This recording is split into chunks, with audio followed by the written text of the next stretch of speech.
We are coming to you live from Wilkerson Sanders Stadium, folks. It is Christmas time if you're a Texas high school football fan, because it is opening night here in Rockwall as your Rockwall Yellowjackets take on the Prosper Eagles in Game 1 of the 2026 season. Hello, everybody. I'm Billy Quinton, joined to my left by David Sweet. We also got Jamo Starrett on the board. We got Owen Honeycutt on the camera. We got Nico Renya. He's going to be with us. And so we have a whole crew that also includes Chris Curtis and Lisa Trammell. It's just everybody. We are so excited for year 2 of the Rockwall ISD Sports Network. Want to welcome y'all to the Rockwall ISD Sports Network because it's presented by Texas Health Hospital in Rockwall, your home for Rockwall ISD athletics. This is the Alliance Bank pregame show. And so, David, here we are, our 19th season as we do this, and our 18th from, I still call it the new Wilkerson Sanders because we started at the old Wilkerson Sanders back in 2008. But here we are in season 19, and I couldn't be more excited with a great matchup we have tonight. Absolutely. First and foremost, it is amazing, as you mentioned, going into the 19th year, that 19 years these folks have had an opportunity to be able to make another decision, to be able to make a change, and for some reason they haven't been able to do that. But hey, excited to be here. You're right. There's nothing like the first week of high school football. And then, of course, in Rockwall's typical fashion, we'll jump off and play a very, very good football team in Prosper. Both these two teams are very optimistic, about the season that's ahead of them. They're loaded, very talented, well coached, good group of athletes on both these two squads. So tonight, it's going to be a fun one here from the Wilk tonight, Billy. Yeah, you bet. You bet. And as I mentioned, tonight's coverage on the Rockwall ISD Sports Network is presented by Texas Health Hospital Rockwall. From joint care and rehabilitation to emergency services and surgery, Texas Health Rockwall is here to help keep our community healthy. Texas Health Hospital Rockwall, proud to support the student athletes, coaches, and families of Rockwall ISD. Want to thank all our sponsors. We got a ton of them. Chris Curtis has been working, I guess, 24/7 getting sponsors because we have a ton. For 2026. We're going to be going over the who's who in the Rockwall community, right? I agree. He's got every one of them signed up. It is going to be fun. It is going to be fun.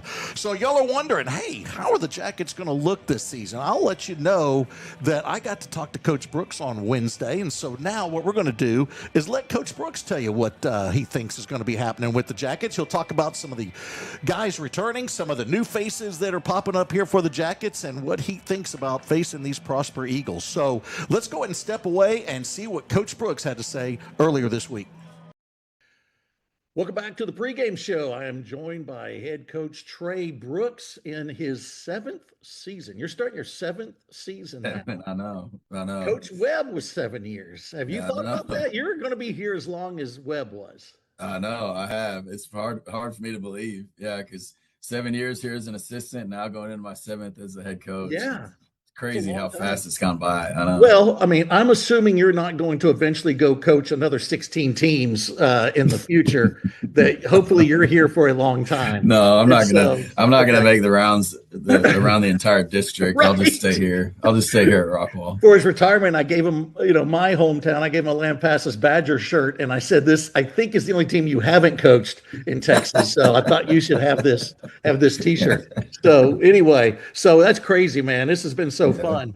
Okay, you had your scrimmage last week. Fall practice is in the books. Just kind of give us a quick overhead of what you think. I know, people are wanting to hear, how things are looking. I know the heat has been a factor in trying to get work in and stuff like that. But what do you think now that you got, game week here and we're about ready to go knock heads for real? Yeah, it's been great. Fall camp has been awesome. First 2 weeks, kids have gotten after it. It's a really fun group to coach. Super motivated group, really good leadership in this group, really competitive. So it makes practices, really good, really fun to be around. And so that's been good. Scrimmage was great. Appreciate Lake Highlands and just working with us and coming up with a good format. And so all that was good. Most fun part about the scrimmage is that every kid got to play. So that's always a big deal for me, when you're not trying to win a scrimmage, so you're out there and you're just giving every kid experience. And so that was fun, and got a chance to get out there and figure out the operation and signaling and play calling and just all of that stuff. Got our feet wet, and so now we're ready to jump into week 1. I don't think a lot of people think about that you have to also work on just game situation prep for the coaches Yep. and, of course, the players. And I think people just think you all just walk out there and you're ready to go. Right. Yeah, that we don't have a bunch of like assistants that set up stuff for us. We set up our own cameras, we set up our own Right. headsets. We do all That's the right. stuff. And so part of it is just you just want to make sure that everything still works from last year. So yeah, everything was good. Good. All right, let's talk. We got a new quarterback. You got Collins Yep. Jones Yep. stepping in, and it's always fun. Brent Rickard did great last couple years. Yep. Brent got thrown into it 2 years ago when Landon Yep. got hurt, and then he had a great season then and then last year. But now we got Collins here, came over from Heath. What have you seen from him? What does he bring to the table, and what can we expect from Collins this year? And Collins has been awesome. He is a phenomenal kid and a really, really good player, and he's a great fit for our offense. Can do everything that we want him to do.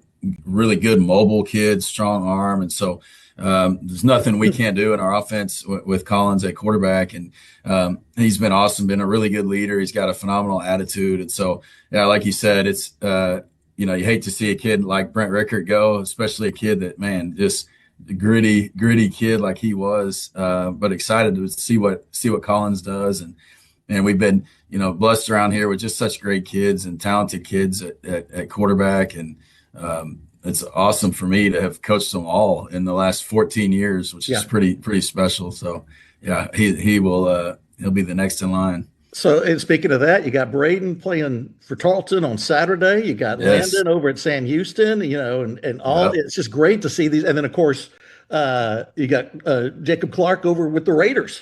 And Yep. so this Yeah. is Yeah. so fun to Jacob's see these battling kids. battling for a spot. Yep. Lake Bennett is the starter. He's playing Yep. under Art Briles in that Yes. offense up there. So anyway, we got kids, man, we got kids all over the place. Love it. I love it. Okay, let's stay with the offense a little bit because I think a lot of people are excited about the receiving core.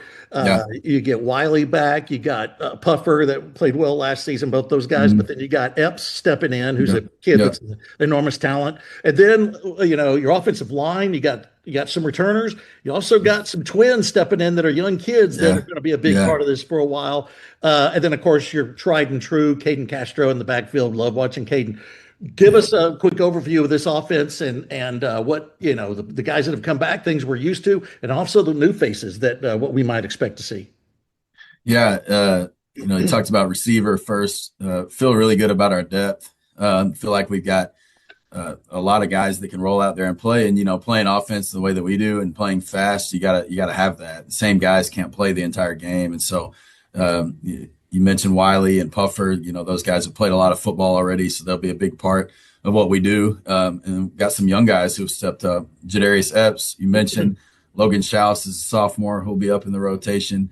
Aiden Chambliss is a junior who will be up in the rotation. So those guys, we're excited to see them. And then we got Kendall Johnson, who is a senior who had some playing time last year, caught some footballs for us last year. So I think it's a good mix of veteran guys and then new young talented guys. And so we're excited about that group, and similar thoughts on the O-line. Of the five, we have three seniors and two sophomores. Well, it's been a good mix for us, a good mix of senior leadership, but then new young talented kids. And so feel good about the depth of that group, really too deep on the offensive line. And we'll have some guys, especially early in non-district, we'll have some guys that rotate in on the offensive line just to kind of build depth and experience. So great group there. Caden Castro, he's the man. It seems like he's been on varsity forever. Yeah.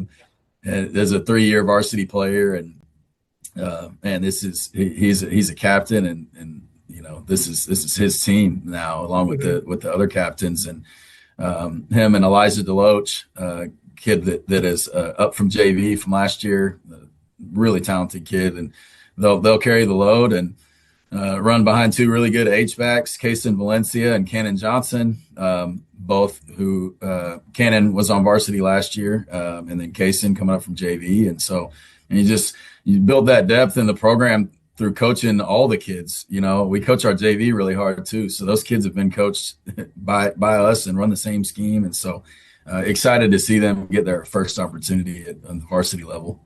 You talked about the offensive line. You got Kaimani moving over to the defensive line. Let's talk about the Yep. defense with Coach Soderquist steps in. Mhm. He's also from Heath, and he comes in as a co-DC with Yep. Coach France.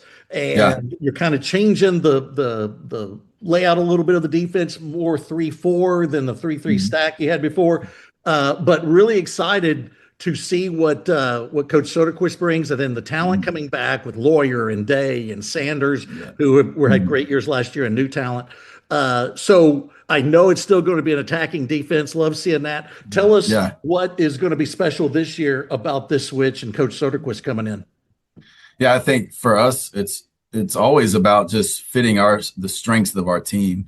We don't want to be hard headed and run a system just to run it. We want to run what is best for our kids, and so just felt like as we went through the spring, this was going to be good for us. We're still going to be multiple on defense, but yeah, moving to a more of a typical odd structure helps us a lot, and I think we've got a good amount of kids coming back with experience. You mentioned Christian Lawyer and Wade Day. Those are 3-year varsity guys that'll be really, really important for us. Josh Sanders, I mean, started a bunch of football games last year as a Yeah, sophomore. yeah, Josh Amoo on the other side at corner is a kid that as the season went on last year, we kind of realized, man, this guy's really good. And if you turn on the tape at the end of last season, you'll see him out there a lot. And so, man, he's been a real not surprise, but a real bright spot for us in the secondary. And excited about a couple of guys that haven't been on a varsity football field before. Bruin Shaver is an outside linebacker for us. Number 0, he will jump out on the video when you watch him play. He's one of our fastest players in the program playing outside linebacker. So that's what kind of special talent he is. And Will Harriage at safety was a guy that played up as a sophomore last year and got on the field some. Now he's taken on a much bigger role. Demarion Young is another safety that you'll see out there a lot. Really special, great looking kid that played on JV for us last year. So I think, again, good mix of guys that have been out there and played, but then guys that are just hungry to get their first varsity experience. and as usual, the non-district schedule. You got the Seattle Seahawks, I'm sorry, the Prosper Eagles is who you're starting with here. And then you got obviously Jesuit and then Melissa Yeah, coming up. But yeah, talking about Prosper tonight, this is a very good team that mhm, went deep yeah, last year of overall yeah, 11-2. yeah. Ended up losing to South Lake Carroll when they had a run Mhm. in the playoffs. What do you expect to see from them offensively and defensively here on week one? Yeah, Coach Moore does a great job at Prosper. We have a history kind of going back to the playoffs in 2019 and then playing them in non-district in 22 and 23. So we're familiar with them, and it's been a dogfight every time we've played them. And I wouldn't expect this year to be any different. They're good. They're a team that will show you what you're good at and show you what you're not good at. And that's what we want. That's what we want in non-district. And you can't figure out your strengths and weaknesses without playing really good people. And so, we're not going to ease into it this season. We're just No, gonna jump into it right out the gate and play a really good team. But that's what's fun. I tell our kids all the time, that's what's fun about playing football in Rockwall. You get to play big time Friday night football games, and this will be one of the biggest non-district games across the state. And so they get to have that experience, and man, you get that when you play good people like Prosper. 100%, and we love it. We've seen it all year, or all your whole career, Coach Webb's career here. That we play Yeah, top talent, and it yeah, makes us better. And we love the heck out of it because every year when you open up the Dallas Morning News and they talk about the games to watch this season, Rockwall's on there all the time yeah. You always get because of the several on schedule. there. Yeah, Yeah, yeah, I love it. I yeah, love it, and I love that Heath is doing that now. Heath has got yep. some tough teams on their schedule. So Oh it's yeah, really good for this whole district, this school for district, to sure. have all this talent. So, Coach, I appreciate it. Yeah, Excited to start. This is our 20th season, your seventh, 14th overall, but your seventh yeah, as the head coach. And yep. next week, we'll talk about Jesuit. We'll head on over there and see what the Rangers have to offer. All right, sounds good. Thanks, man. Appreciate you, man. Thanks. Yep. Welcome back to the pregame show. You are watching the Rockwall ISD Sports Network presented by Texas Health Hospital in Rockwall. Okay, David, it was good to hear from Coach Brooks.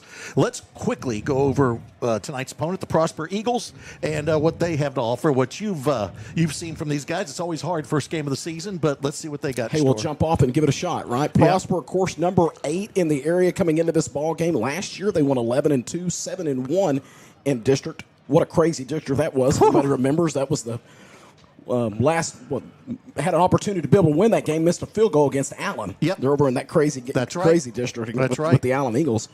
Were successful in the bi-district round, won an area, and ended up losing in the regional semifinals to a very good South Lake Carroll team. Again, guys to be able to look out for. Tyler Albert is the starting quarterback tonight. He's a 5'10", 170-pound senior. A couple of receivers when he puts the ball up in the air. Look for Marcus McCoy, a 5'9", 175-pound senior. And then on the other side of it would be Zion Strickland. He's a 6', 185-pound senior. One of the guys mentioned, if anybody always pays attention to the high school Bible, if you will, in Dave Campbell's, is that Will Endicott, that 6'4", 290-pound senior left tackle. He'll be a fun one to watch. He's heading to South Carolina. So, again, 7 kids off of this team signed Division I scholarships, Billy. So this is they were a very, very solid team. Lots of youngsters in here, but it's always exciting, even from as far as Prosper. We'll talk about Rockwall here in just a few seconds, but excited to see some of the youngsters step up and get their opportunity to start, and I know that Coach Moore's Prosper group is going to be that way. On the defensive side of the football, they play that 3-4 defense. A couple of guys to look out for. Braden Anderson's a 6'3", 250-pound senior defensive end up front. Lots of good things that we've been able to read about him. They've got a sophomore starting over at the corner, a 5'7", 122-pound sophomore, Chris Roberts. And then a couple of guys, as far as the linebackers are concerned, the Will, a 6', 190-pound senior, Xander Reyes will wear number 9. He had 62 tackles last year and 4 sacks. And then one more, Fod Allen, the Sam. He's a 6', 195-pound senior, had 96 tackles, 5 sacks and 1 interception. He'll wear number 7. He's a 3-year starter. So there's a quick, again, as you mentioned a moment ago, don't know a whole lot as we head into the first week, but we do know this is a very good Prosper team. Oh, man, always. It's one of those teams, they're kind of like Highland Park and Allen. They don't rebuild, they just reload. Just know they're good. Know they're going to be good. And we know they're going to be good. This is a team, David, when we talk about quickly, one thing that was impressive to me is on offense, they averaged over 50 points a game. It's insane. Okay, 51.5 or 51.1 points a game. Their average play went for 10.2 yards a play. They got a first down on average every play. It's crazy. Crazy. And then you pop over, okay, well, they got a good defense. Then they probably don't have much of a good offense. They probably don't have much of a defense. And they allowed only 24 points a game and had 20 takeaways last year. In that tough district. Yeah, in that district. Yeah. And I'll point out one other thing, again, as far as, just not much different than most of these school districts in North Texas. What a fast-growing school district Prosper is. They've added 3 schools in the last 7 years. Right. Think about the impact that usually has, on all of your programs. But to be able to play at this high level, one of the, most respected programs in high school football in North Texas, and a well-coached group, to overcome those types of things, those openings with that growth in that community says a lot about Prosper. Let's jump over and talk about the Jackets real quick. And J-Mo can pop up the starters on there as you go over this Rockwall offense. We're so familiar with a lot of these guys coming back, but I'm excited, as you mentioned, with Prosper. I'm excited to see some of these new kids step up and get their chances. Absolutely. You mentioned that as far as the returners. We'll touch on those in just a moment, the 5 returning starters for the Yellowjackets this year. But we'll start with that quarterback. It's going to be our first time to be able to see him. I know it. Young man's transfer from Rockwall Heath. The 6'2", 280-pound senior Colin Jones. So this will be our first opportunity. We heard, of course, Coach Brooks talk about how excited he is. We got to see a little bit of him when we did the spring game earlier this year. He's going to be a lot of fun to watch. And we saw him when he was over there with the Hawks. Absolutely. Yeah. Absolutely. And of course, it's going to make it a little bit easier as you settle into your start when you get into a chance to put up the ball up in the air and you have somebody like Rhino Wiley. That's out there on one side, the 6'3", 191-pound junior. The likes of, it's everybody, basically. I don't know how you were able to work all these schools into this. Well, all the offers he's gotten. Yes, it's crazy. Here's the deal. It was easier to get the schools that he didn't give him an offer. That was a shorter list. But I went ahead and put as many as I could on our little spot sheet. Yeah. And just to highlight, of course, it's the likes of Texas. It's the likes of, UT's on there, TCU, Oklahoma's on there. Then, of course, Tulsa, Arizona, UTEP, Pittsburgh, just to name a few. SMU's on that list with Iowa State. So lots of respect for Rhino, and we look forward to be able to see him. And I also mentioned one of the neatest kids that he was one of the youngsters that we got the opportunity to be able to interview and talk with during the spring. And what was an energetic young man. It's going to be exciting again to watch him on the field. Then on the other side of the field, we've got a young sophomore that's going to be exciting to watch, and that's Darius Epps, number 12, a 6'3", 215-pound senior. Oh, sophomore. Excuse me. I messed up there, but he's got a pretty good list of schools that are interested in him already too, doesn't he? He does. So lots of talent. Reminds me of when I was playing. Yeah. All these offers come in. You don't in the know pregame. what to do. Decisions. Yeah, decisions. it's all these decisions you have to make. It's almost unfair, isn't it? You know, when you play bingo the way I did in high school, you get these bingo offers, and you just got to decide. You just never know. Yeah. Can you imagine dealing with that? And you didn't have to deal with the NIL back then. No, I You know what I mean? No, I didn't. No. You'd be paying for your bingo prowess. My bingo scholarship. Your bingo prowess. And then, of course, you got Braden Pruffer lined up, the 6'1", 180-pound senior. He's a ton of fun to watch, man. So 3 good receivers up front. And, of course, the likes, as was the case last year, Bill, if you remember, you had another whole group of young men that are going to be able to watch. We talked to last year about the 2 levels deep, their comfort level when these other receivers come in. The likes of Kendall Johnson, Logan Schaus, Aiden Chambliss, a good group of kids that we'll see a lot of as well. When they run the football, look for Caden Castro, the 5'8", 205-pound senior. He's got a few guys that are looking at him. And then, of course, Elijah DeLoach also. You heard Coach Brooks in that interview a few minutes ago talk about those 2 guys. So, and I love the note that he had mentioned that you put in there that he had said, of course, that Brooks said that if DeLoach would have started at the vast majority of programs. Yeah, we were so deep Texas. at running back. Yeah, a lot of schools would have had him as a starter. Absolutely. And then, of course, up front, you got Hunter Drake, the left tackle. 2 guys that returning. Let me hit that first. That'll be the left guard, Maddox Mummy, the 6', 277-pound senior, number 64. The right tackle, Mr. Everything, Michael Carina, 6'4", 260-pound senior. And then the 3 guys that are joining him, the left guard, as I mentioned, left tackle, Hunter Drake, the 240-pound sophomore, 6 foot. Then Antonio Cruz, the 5'10", 225-pound senior. He'll be the center tonight. And then Heath Drake is the 6', 250-pound sophomore right guard. Is this the first time we've had twins on the offensive line? I think it's kind How of cool. is that? Yeah. Huh?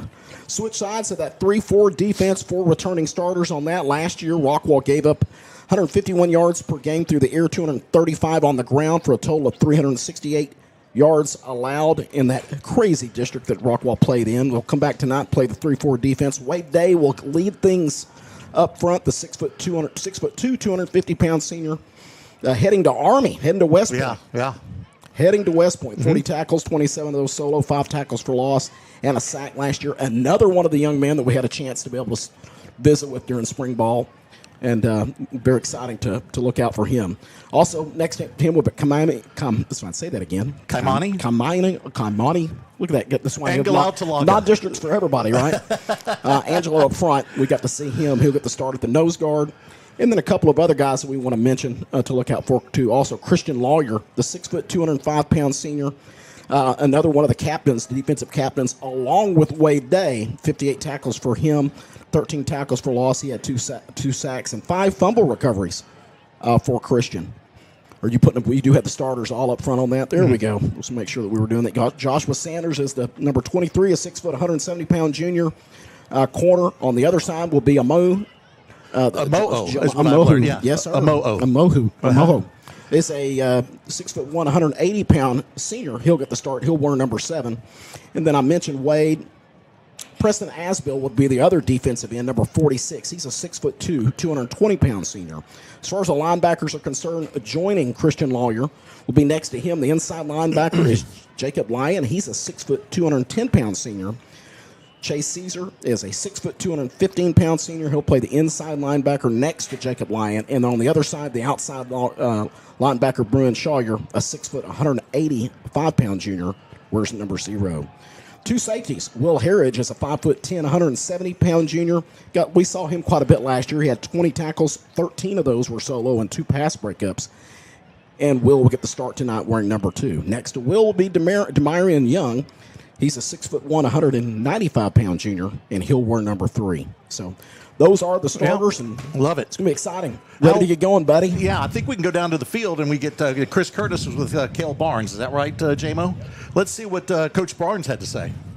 All right, guys, I'm here with Coach Barnes. Coach, welcome back. It's football time again. How excited are you for tonight? Oh, we're extremely excited. Just talking to one of our captains, Braden Puffer, and it feels like just yesterday it was November. We're starting off season, and we both talked about it's going to be different this year. We're excited. The work we put in the last 8.5 months, we're ready. Coach, I know you've been playing Madden all summer long. Give us a little glimpse about what this offense might look like here tonight. Well, don't go to the restroom because we're going to be snapping the ball pretty quick and hopefully getting in the end zone a lot, putting a lot of points.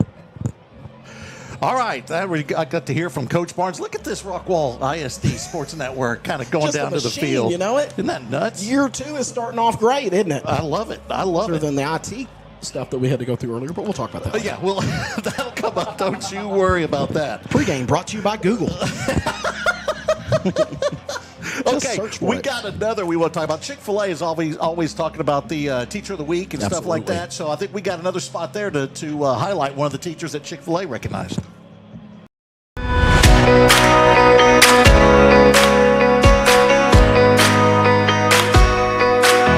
Hello. Yes. I'm sorry we have to interrupt. You have been chosen as the Chick-fil-A Teacher of the Week to represent Nebby. I see you. Thank you. Okay, Nebby students, Mrs. Hawkins is an amazing educator, right? And she loves all of our students. She makes sure that everybody has a leadership job and is doing their very best, and she grows kids. So we're excited to celebrate you. Yes. Yay. Thank you. Champion 5 never dies. Eat more chicken.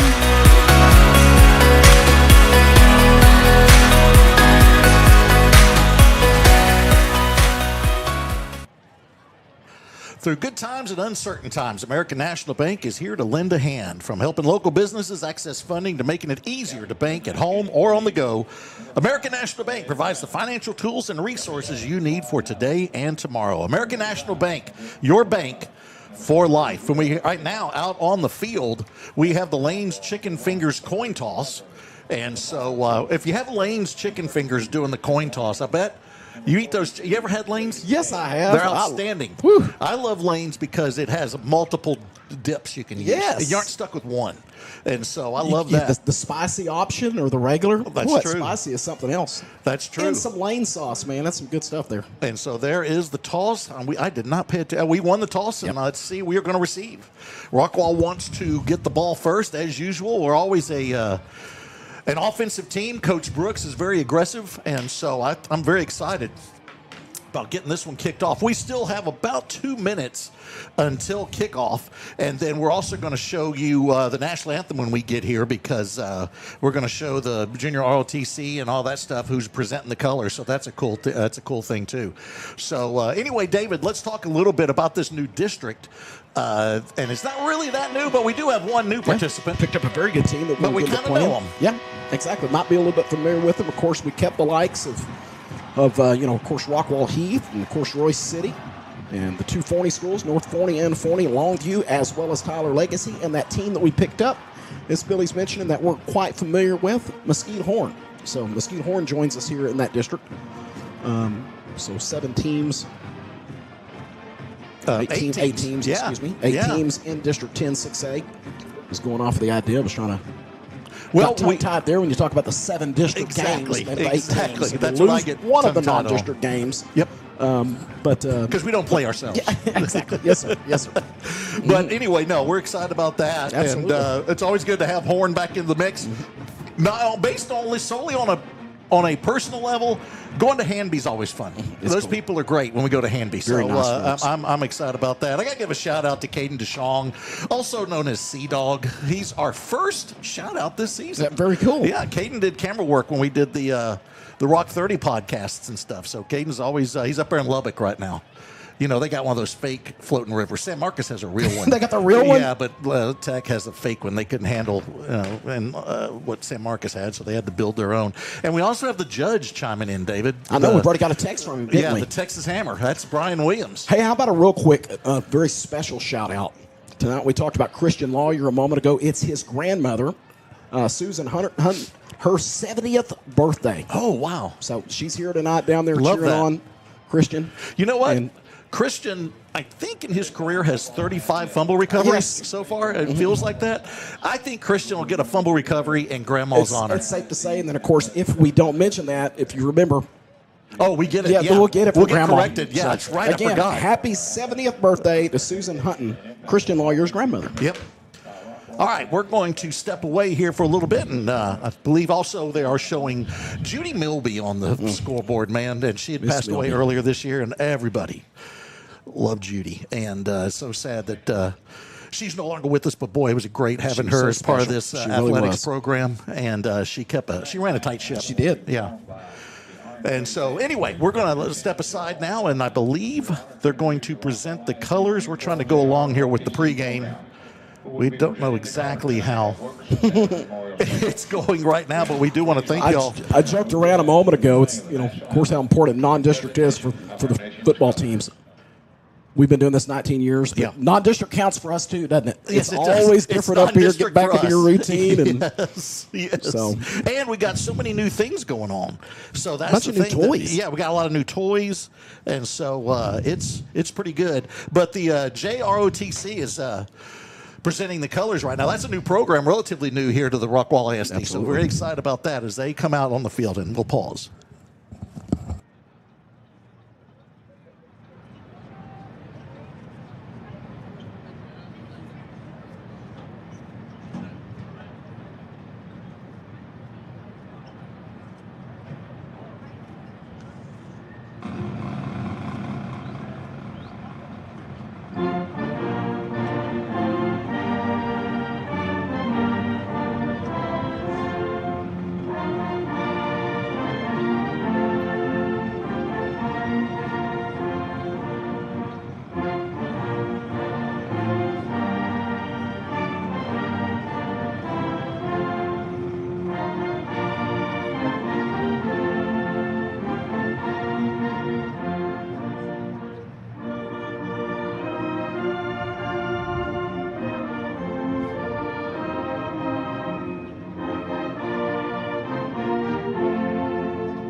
Great job by the Orange Wave Band, and then the Junior ROTC presenting the colors, and we're close to kickoff for Rockwall versus Prosper. The kickoff is sponsored by Hanby Insurance. We're very excited about all the new sponsors that we have, and David, to the point, I can't even list them all.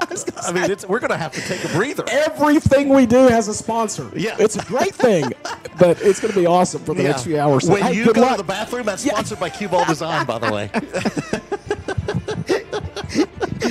Oh, my goodness. It's going to be fun. But anyway, we want to thank everybody for watching the Texas Health Hospital Rockwall pregame show. And you're watching the Rockwall ISD Sports Network. So we're very excited for all our sponsors. And we'll be talking about them all throughout the broadcast here tonight. Rockwall will receive the Hanby Insurance kickoff, and Rockwall's going to be in their white helmets with the, I believe it's the Old English R on the side. They have the orange jerseys with the white pants, white numbers trimmed in black. That orange, David, are you going to take a shot at that Pantone for that orange? You know, Tally knows it. Tally, text in and let us know what that Pantone color is right quick. It is Pantone 021. Oh, yeah, there you go. Yeah, you're almost there. I laid out on you. You did. Mm-hmm. And then Prosper is going to be in their all-white jerseys. They have the green helmet with the P logo on the side. And then they have the white jersey, white pants with the green numbers. That green is easily a Pantone 350. And so we are very excited to finally get this underway. David, summer seems like it gets longer every year. until we get to the kickoff. And then it's time to go. And then it's time to go. This season's going to fly, and that's what stinks. But anyway, no, we're excited again. This is the Hanby Insurance kickoff. About ready to get the season underway. Trying to check and see who we have back for the Jackets to return this initial kickoff. That is going to be Jagger Goss and Logan Schaus. And it is on the putting his foot into the ball is Madden Christensen. And that one's going to go in the end zone, and Rockwall will start at their own 25-yard line. Start the season going from our left to right. It's Billy Quinton and David Sweet. J-Mo Starrett. Jet Trammell was here earlier, David. He was doing something. Jet was that Jet's IT guy. I'm guy. sorry, go for it. Yeah. Yeah. Let's talk about how Billy. our IT guy works. What did Jet say when there were some issues before the game started? You know, just as anything goes, just like there's going to be some IT problems, and you're ready to get to the professional and ask for the guidance and the direction to be able to fix what the problem is. And what did he tell J-Mo? He told him to Google it. And then basically defended it and told us that's normal in the IT world. He basically said, Google it. Yeah. So that's how we got started today, Dead folks. serious. Here's Collins Jones with the first snap. He's going to give it to Castro. He's got room right up the gut. He went to the left, but he fumbled. Picked up on the bounce and be brought back to the 35-yard line. A good and bad start for the Jackets. Castro had a 10-yard run, but that ball is knocked free, and scooping it up for Prosper, I believe, was Parker. And they're going to start now at the Rockwall 35-yard line. Actually going to mark it at the 31, I believe. Man, that is tough. Yeah, I don't remember Castro fumbling hardly at all. I know, last year. not at all, man. And I tell you what, what a great job the offensive line had done up front. You know, Mummy and Cruz had just blown that thing up, and he had that first down. You know, good solid job up front by the big guys, and a good job soft by there by Castro. But then that defender comes in, gets his hands on the ball, trying to see who that was on the replay. We'll get used to this to be able to point it out. But a good job by him. Who'd you say that was? Number 9, that was Reyes. Okay, Reyes got the fumble. Got his hands on there to force the fumble. Tyler Albert, starter at quarterback for Prosper. The ball is knocked loose. I think they're going to rule that incomplete. They tried a quick wide receiver screen to the far side. Tyler Albert comes into this when he's a senior, 5'10", 170 pounds. Be his first time starting on the offense. Imhoff, who was the starter last year, has moved on to greener pastures after he graduated. In the backfield with him is Hudson Bowman. 5'8", 185-pound senior. He is the running back, and the receiving core is something special. He's got some options. Yes, the big one's Elliott Brown, who's actually their tight end. Albert now is going to do a play-action slant route, and it's incomplete. Trying to hit Marcus McCoy on the skinny post. It's not there, and it's a 3rd and long already here for Prosper. They moved that ball to the 35 after the turnover. Now it's 3rd and 10. For Prosper, they got to get to the Rockwall 25. We talked about Elliott Brown, David, 6'3", 225-pound senior, already committed to Sam Houston. Yeah. He's going to be in the Something trips to watch, to the man. near side. Yeah. So let's see what Albert can do here. 0 for 2. Now the ball is juggled as he gets the snap. He's has to set his feet, throws over the middle, caught. Wow. And finally brought, no, he's not brought down. Finally, into the end zone is McCoy. It looked like Rockwall might have an advantage on defense when the snap was fumbled. Albert kept his feet, gets it to McCoy. He gets it on the post route, breaks a tackle, and there's a touchdown for Prosper to open this one up. Man, what a rough start there. You know, of course, we go back to that series at the Yellowjackets in the first play. Had picked up the first down, a strip, turned the ball over quickly to Prosper. Lots of good pressure on that drive there and pretty good coverage overall. And you mentioned, of course, the tip that went off Albert's hands, and a good presence of mind to settle in there and be able to get the ball into McCoy's hands for the touchdown. Christensen will punch this one through, and with 11:30 left in the first quarter after the Rockwall turnover, Prosper takes advantage on a 35-yard drive, actually a 35-yard touchdown pass to get this one opened up at 7-0. Let's take a quick timeout, and when we come back, let's see if Rockwall can do something here on their second opportunity. Hello, family and fans. This is Coach Brooks giving a huge shout out to Group 1 Ford of Rockwall. We're really excited about the 2026 football season, and we're incredibly grateful for the support we get from Group 1 Ford Rockwall. Their commitment to our students, athletes, coaches, and staff helps fuel the hard work, dedication, and excellence that happen every single day. Year after year, Group 1 Ford Rockwall has been a true champion for our program, standing behind our athletes and supporting them as they chase their goals, overcome challenges, and celebrate victories both on and off the field. We're excited to continue this outstanding partnership and make the 2026 season one to remember. Let's go Jackets!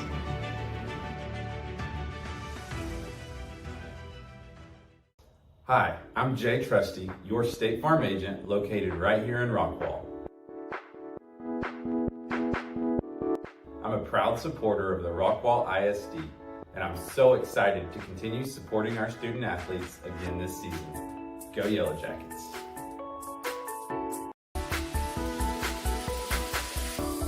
All right. Welcome back as the Hanby Insurance kickoff goes into the end zone for the second time, and Rockwall will take over on their 25-yard line once again. Rockwall had a nice run on their first play of the season, but Caden Castro could not hang on. Ball was turned over on the fumble. Reyes with the recover, and Prosper on a 3rd and 10 converts not only to get a first down, but also to get the touchdown.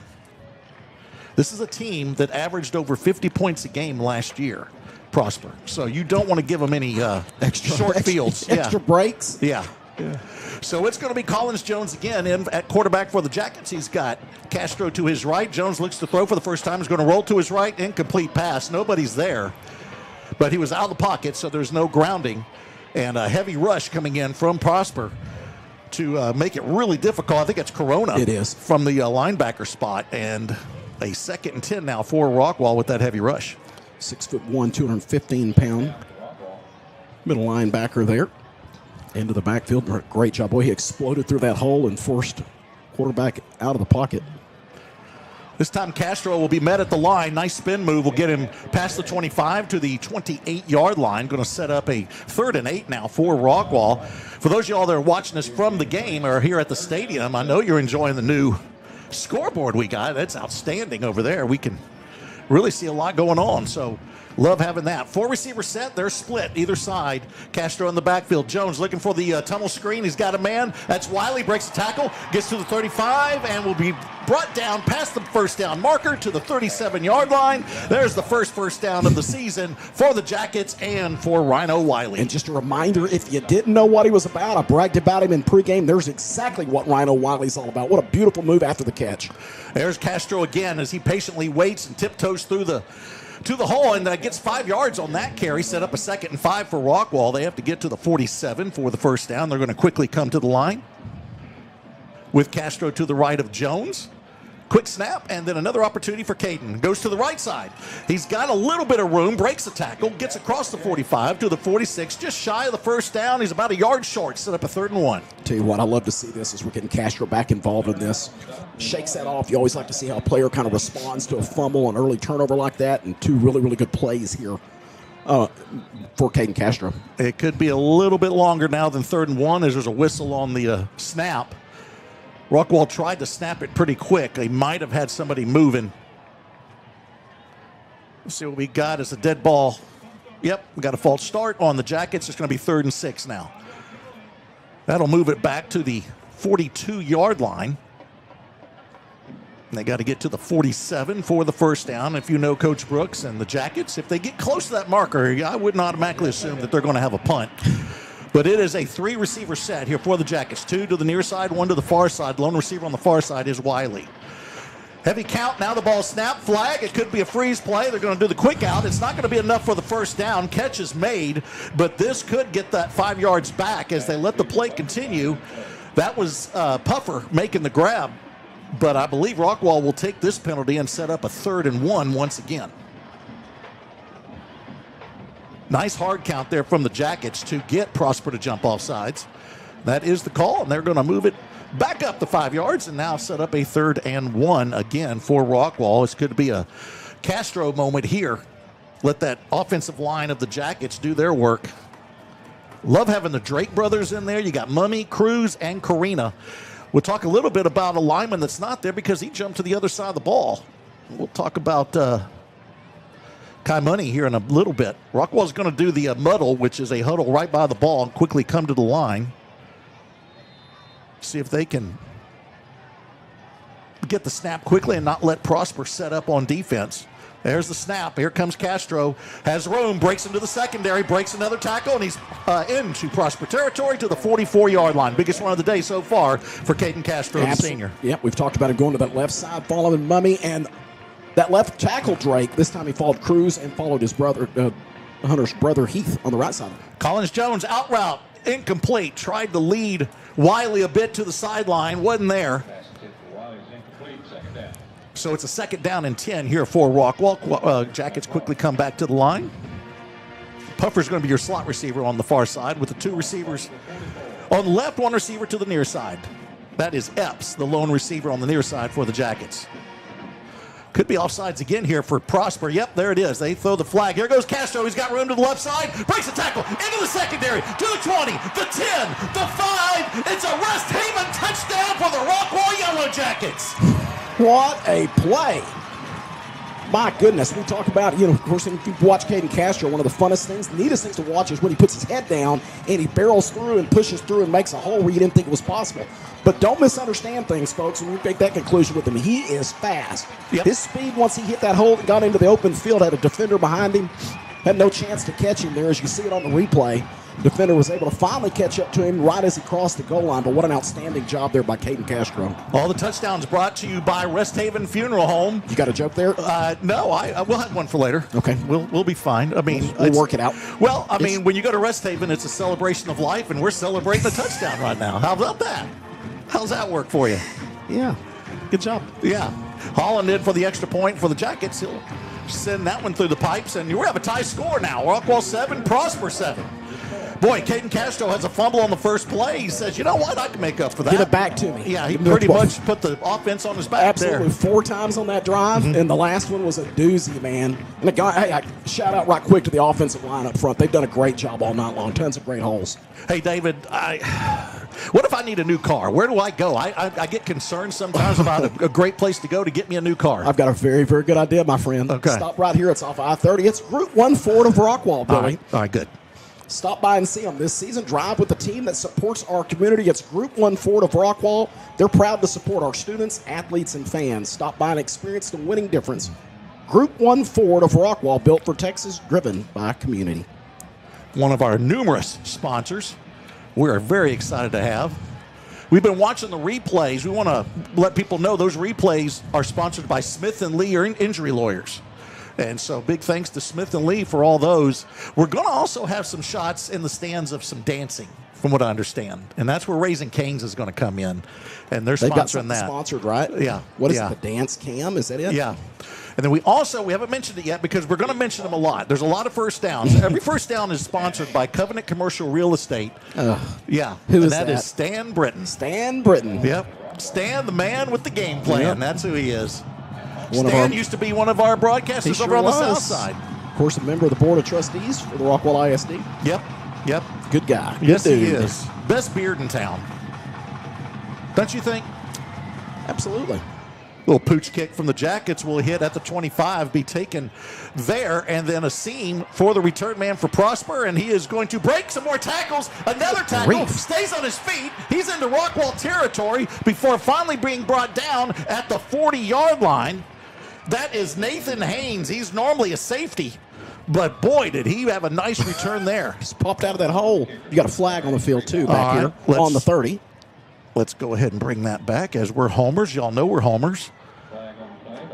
Unapologetic homers? Yeah, we ain't going to worry about that. We're the got a legal block. Let's bring that one back. That doesn't negate a great run by Haynes, but they're going to be backed up a little bit here after possibly starting in Rockwall territory on their second drive. Second consecutive time they could be in Rockwall territory to start a drive, but to no avail. It's going to be moved back to the 20-yard line. That's where they will start this drive. David, let's talk about the Rockwall defense. JMO, if you could show those starters real quick. Rockwall has made some changes on defense. You always had defensive coordinator Brad France, but there is also they're co-defensive coordinators because Ryan Soderquist has joined in. We got to talk to Coach Soderquist during the spring game. And they've kind of changed things up. They've gone to a 3-4 defense instead of the 3-3 stack we've seen for so many years. So here's the first play. And there it is. Oh, it's incomplete. And I do want to mention, I forgot to mention, we've been talking about the starting lineups. That's the T3 chiropractic starting lineup. And I forgot. Now, we did have there, when we show it, their logo is on the thing, so we haven't forgotten them. But want to thank T3 Chiropractic, who, if this defense plays the way we think they're going to play, a lot of Prosper kids may be having to get some back set. My offensive line, a couple of running backs. Yeah, go see T3 Chiropractic. By T3 on the way out of Rockwall. Yeah. They could take one of those 35 buses that Prosper brought and stop off at T3. Here's a handoff, and it's going to be a breaker for Bowman. He gets into the secondary. He's got room. He's got one man to beat, and he will finally be dragged down at the 20-yard line. Bowman's longest run of the game and the season so far. But I believe, who was that bringing him down finally? Was that Young? Yes, it was. It was Young. Demarion Finally able Young. to catch up to him. Bragged about that Rockwall offensive line. That offensive line there for the Actually, that's Schauber. Eagles. That was Brian Schauber, the linebacker that chased him down. Young was right there with him, but Schauber was there. They're going to say that he was finally brought down at the 20, so now back into Rockwall territory is Prosper. And that's Tyler Albert at quarterback, and now he is going to hand this one off to Bowman, looking for room, nothing there, and he'll bounce to the right side, get a few yards, salvage a few yards there. Set up a 2nd down and 7 now for the Prosper Eagles. You got to like it when a back goes about 60 yards on a run, he stays in the game. He doesn't come out for a breather. And we'll hand off to him in the next play. Keep doing it. That's not enough. 2nd and 7 now for Prosper. Low snap. Albert looks to throw. Heavy rush. He's got to roll to his right. He'll throw it out of bounds just to save some yards. Good job there from the Yellowjackets with the penetration. Who was that? Was that Lawyer coming up the middle to apply the pressure? I believe that was Asbill. Was it Asbill? Yeah, that was Preston Asbill, the 6'2", 220 senior. Comes in from the right defensive end. You got Day. Day was your nose guard last year. Now he's back to defensive end on the left side, and the guy at the nose, that's Kaimani Angalu Talaga. He was an offensive lineman last year. Which sides of the ball? That's a thankless job, man, nose tackle. You got to go in there and just take on the double teams and let the other guys get the glory. Chop block, and now it gives time to Albert. He'll make the completion. Yes, they're going to say he caught it just past the marker, inside the 10 to the 9-yard line. Trying to see who made that grab for Prosper.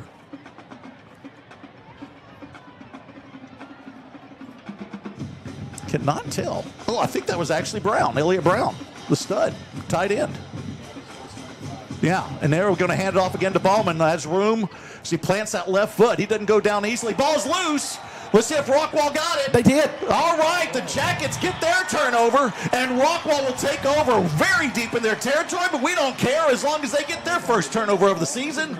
And the Jackets will even things up in the turnover department. And I believe on the recovery for the Jackets is Young. Demarion Young. See the replay there. Lawyer with the strip, right? Yep. And then coming out on the bottom of that pile. That's Young. Yes, it is, number 3. So on the replay, we want to thank Smith and Lee Injury Lawyers for the replay as we get to see Rockwall's first takeaway of the season. They are backed up deep in their own territory at their own 1-yard line. This is Caden Castro territory, too. You know, he'll get those legs moving and carve out a few yards for the defense underneath the goalpost shadow. Yeah, of course, we've seen that quite a bit. It was so fun to be able to see that explosive play, the long run he had for the touchdown. But, man. And here he comes. He's got room, and he'll take on the linebacker right at the line of scrimmage. He'll push him back for just about a yard. Set up 2nd down and 9. Tough play there, but of course, you see Caden will always just keep fighting. 5'8", 205-pound senior. And man, he will get in the trenches and put his head down and battle with anyone. It's fun to watch. See what Rockwall can do here on 2nd and 8 underneath their goalpost shadow. 2 receivers near side, 1 to the far side. Your lone receiver is Wiley on that far side. Spread formation as usual for Collins Jones, and he's going to hand it off to Castro again. He'll spin and get a couple more positive yards just shy of the 5-yard line. It's going to set up now a 3rd and 7 for Rockwall. But the Jackets might be, it wouldn't be a bad thing here if they don't get the first down. At least they snuffed out a drive and maybe can try to, get Prosper back away from that end zone. Little field position. We haven't talked a lot about Collins Jones, the new quarterback for the Jackets. We will as this game goes along, and he's going to do a slant route, and he's got Wiley, and he can't hang on. Ball's a bit behind him, but Wiley's probably tell you he should have hung on to that one. And Rockwall will have to punt for the first time. Deep in their own territory. Shout out to my father-in-law, one Glenn Burks. We happily have his 1974 El Camino sitting in our driveway. We were talking about that earlier. Yeah. What a cool car. Yeah. Of course, you need some work done on it, don't you? A little bit of work, not much, just, a few things. The original paint job's there. I took it cruising around Royce City. It was a chick magnet. Let me just tell you that right now. Did you cruise downtown? Oh, that baby? yeah. I had to tell them, I'm sorry, ladies, I'm taken. It's Christian Lawyer is the punter for the Jackets. Line drive be taken at the 40. This is an easy one to return, but Rockwall does a good job on the coverage.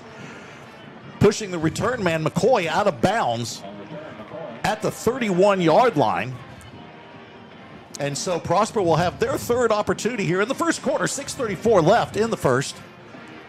We're tied up at 7. How about a quick shout out to Fate City Councilman Alan Robbins. I'll thank him for joining us tonight, watching the broadcast. Of course, you touched on a little bit, Billy, but it's easy to be distracted over here with something to our right that we're not used to seeing for the last couple of years. So apparently, that big black square that we're used to in the end zone lights up. Apparently, other schools had videos and stuff at their stadiums. We saw it when we would go on the road. It was pretty cool. We didn't know it was allowed here. But we've got one of those now. Yeah, we got one. Good job to all involved. The scoreboard looks pretty cool. Is that Braden Locke over there? Is that who that was? I think it was. Speaking of Braden, I think he's going to, because he's on the scoreboard, is what we're talking about. He better not be here. He's got a game tomorrow. Braden starting quarterback for Tarleton. They take on Prairie View A&M tomorrow. Good luck to Braden and to Landon, the quarterback at Sam Houston. See what Prosper does here. Albert looking to throw. Heavy rush. He's going to throw it over the middle. It's caught. Oh, my goodness. Right at his knees, taking it all the way in for a touchdown. And Prosper will go up 14, or actually 13-7 now, pending the extra point. And that's McCoy with his second touchdown of the ball game. My goodness, pretty good pressure. The Yellowjackets right up the middle, kind of forced him to throw that probably a little bit sooner than he did. But Albert able to get it downfield, and as you mentioned, down at around his knees. And McCoy, good hands, and able to get into the end zone for a second touchdown. McCoy, a 5'9", 175-pound senior, had 516 yards receiving last year on 36 receptions. Had 6 touchdowns last year. He's already got a third of that, and we're not out of the first quarter. Oh, extra point is true, and 2 Jackets collide as they try to get in there and block it. Everybody's okay. But let's take another timeout as Prosper will take the lead. 14-7 with 6:27 left in the first. Billy Quinton, David Sweet, J-Mo Starrett. We're bringing you Rockwall Yellowjackets football on the Rockwall ISD Sports Network.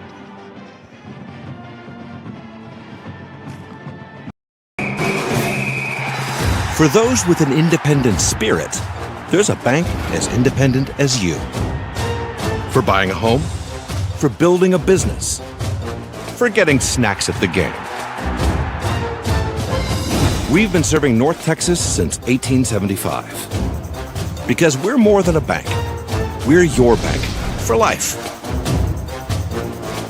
American National Bank of Texas. I'm your starting quarterback, Texas Trey. Welcome to Alders Rockwall, where we're always in the game.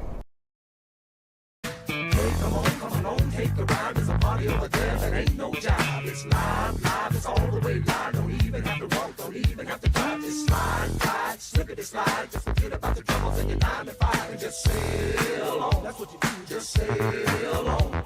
Now the dude's so funky, hey, what do you think? What is it called? It's called a lakeside stank.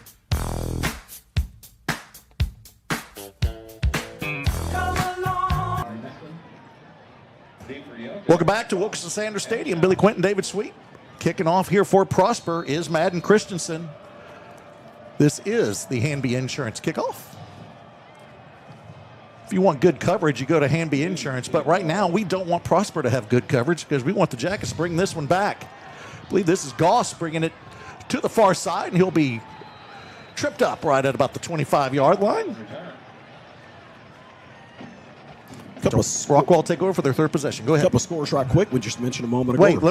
Wait. You have some scores? Let me throw it back to the studio. David, do you have any scores for us? Hey, Billy, thank you for kicking it back here to the studio. Yeah, a couple of games in action. Another one for the Rockwall ISD. The Hawks on the road. Out at Denton Geyer, down 7-0. Looks like Geyer's in position where they might have another position opportunity to score. Another one out from Allen. Allen with a 12-0 lead over Duncanville. We'll take it back out, turn it back over to Billy out at the Wilk, out in Rockwall. Thank you, David. And once you head back over to the booth, and you can help me along with this ball game. See what Rockwall does here, starting from their own 25-yard line, third consecutive possession. Actually, the second one, because, a high snap to Jones. He's going to try to scoop it up. He'll be taken down immediately. Oh, man. Ooh, that's a rough start now for the Jackets. Great job by Collins Jones to get that one and corral it so Prosper doesn't get another opportunity. But they're going to lose about 20 yards on that bad exchange and set up a second down and about 30. Let's just say second down and McClendon Chisholm is what it is. See the replay here. And again, just snapped over the top of his head. And then you'll see, as you mentioned, Billy, a heads-up play there by Colin. Just have the presence of mind with the pressure. The ball bouncing away from him. And a couple of defenders in quick pursuit. Good job by Colin to be able to get on top of it. I think we're going to get our first glimpse of Deloche. Yes, he is. He's in the backfield with Jones. See what, hey, I know this is your first varsity game here, Elijah, but it's 2nd and 30. Go ahead and do something. Check in there for us, buddy. Yeah. Let's go. I don't even think our new scoreboard can get it up to the numbers. It is Deloche. Stiff arm will not work, and he'll be brought down right at the actually, they're going to say he lost a couple, and that moves him all the way back to the 5. Third down, like I said before, third and McClendon Chisholm for the Jackets. I think Deloche will probably get another opportunity here. See if he can carve out some yards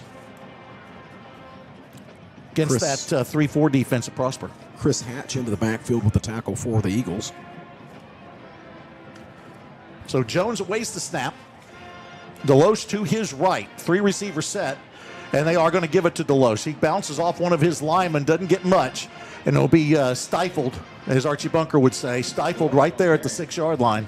And Rockwall will have a 3-and-out as they have to punt, all because of that rough snap to start the drive. And you just cannot give a team like Prosper these opportunities here. You're only down 14-7, but you keep giving them great field position, you're not going to stay around for too long. Now, with that quick strike offense that they've got, we talked about how good they were last year. It looks like they've just picked up where they left off.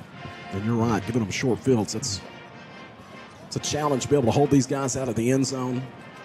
If you keep them honest, they're deep inside their own territory, but these short fields are, you get away from it quick. Lawyer gets his foot into this one. It's going to take a Rockwall bounce, and it will be taken by McCoy. No yards there. Great coverage from the Jackets to minimize his return to about 3 yards.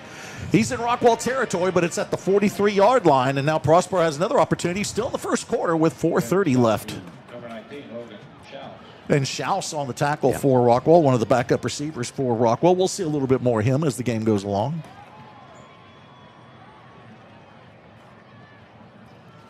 Big challenge here, Billy, for this Rockwall defense. Prosper's offense coming back here onto the field with a 7-point lead. You know, the defense, McCoy, buddy. The defense has done well except really for the big have. plays. It's been, how many times have they gotten them into a third down situation? They just can't close the door. And it's kind of like the old Jerry Seinfeld deal. Anybody can take reservations. It's holding the reservation. It's important. And right here, you got to hold them on third down. 1st and 10 now for Prosper. They got to get to the 33-yard line for the first down. Here's Bowman again, and he'll take a couple defenders with him inside the 40 to the 38-yard line. And actually, that is not Bowman. I think it's Worthington. Yeah, that's Braden Worthington with the carry for Prosper. That's his first carry of the ball game. Worthington, a senior for the Eagles. Boy, they lost a number of guys on both lines, offensive and defensive lines, that they had to replace. And so far, so good for the Eagles. And here's another run by Worthington. He's close to the marker. I don't know if he got it. They're going to mark him about a yard short. He has to get to the 33. He's at the 34. Probably a 2-down territory here for for Prosper for 3rd and 4th down if they don't get it here. Hey, heads up play there by Will Harridge. It looked like it was a surefire opportunity there for Worthington to pick up that 1st down, and he closed quickly and able to get to him and hold him short of the 1st down. Well, thank everybody for joining us tonight on our initial broadcast. Good crowd here at the Wilk, and very good crowd on the far side there. Prosper brought a lot of folks. They should have. They brought 16 buses. Brought them right through the middle of downtown Rockwall. Right through the square. And there's a screw up on the handoff. Doesn't matter. Bowman has it, and he's into the secondary. He may take this one all the way. He'll finally be dragged down inside the 5, and I think there's going to be a penalty on the horse collar on that one. Won't affect him much because he's already in there at the 5. That's Bowman with another big run for Prosper, and they're knocking on the door once again.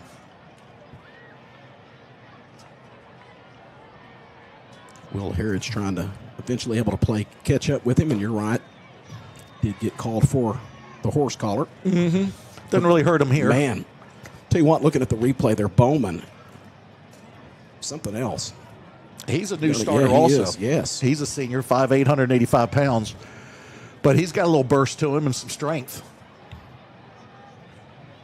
Prosper looking to go up by 2 scores. And this is officially, I just checked, the longest first quarter in the history of American football. Just broke a record. I think looked the it up. previous record was, well, it was one here. It was one here. You know what I did? I took Jet Trammell's advice and I Googled it. That's the way Jet handles problems. Never fails, according to... Boy, and I tell you, when he said that, he looked at us like, of course. He doubled down, defended it. So that's, yes, you're supposed to Google it. Yeah. So they take the flag away. They waved it off. Doesn't really matter too much. If they would have kept the call, it would only been about 2 yards or a yard and a half.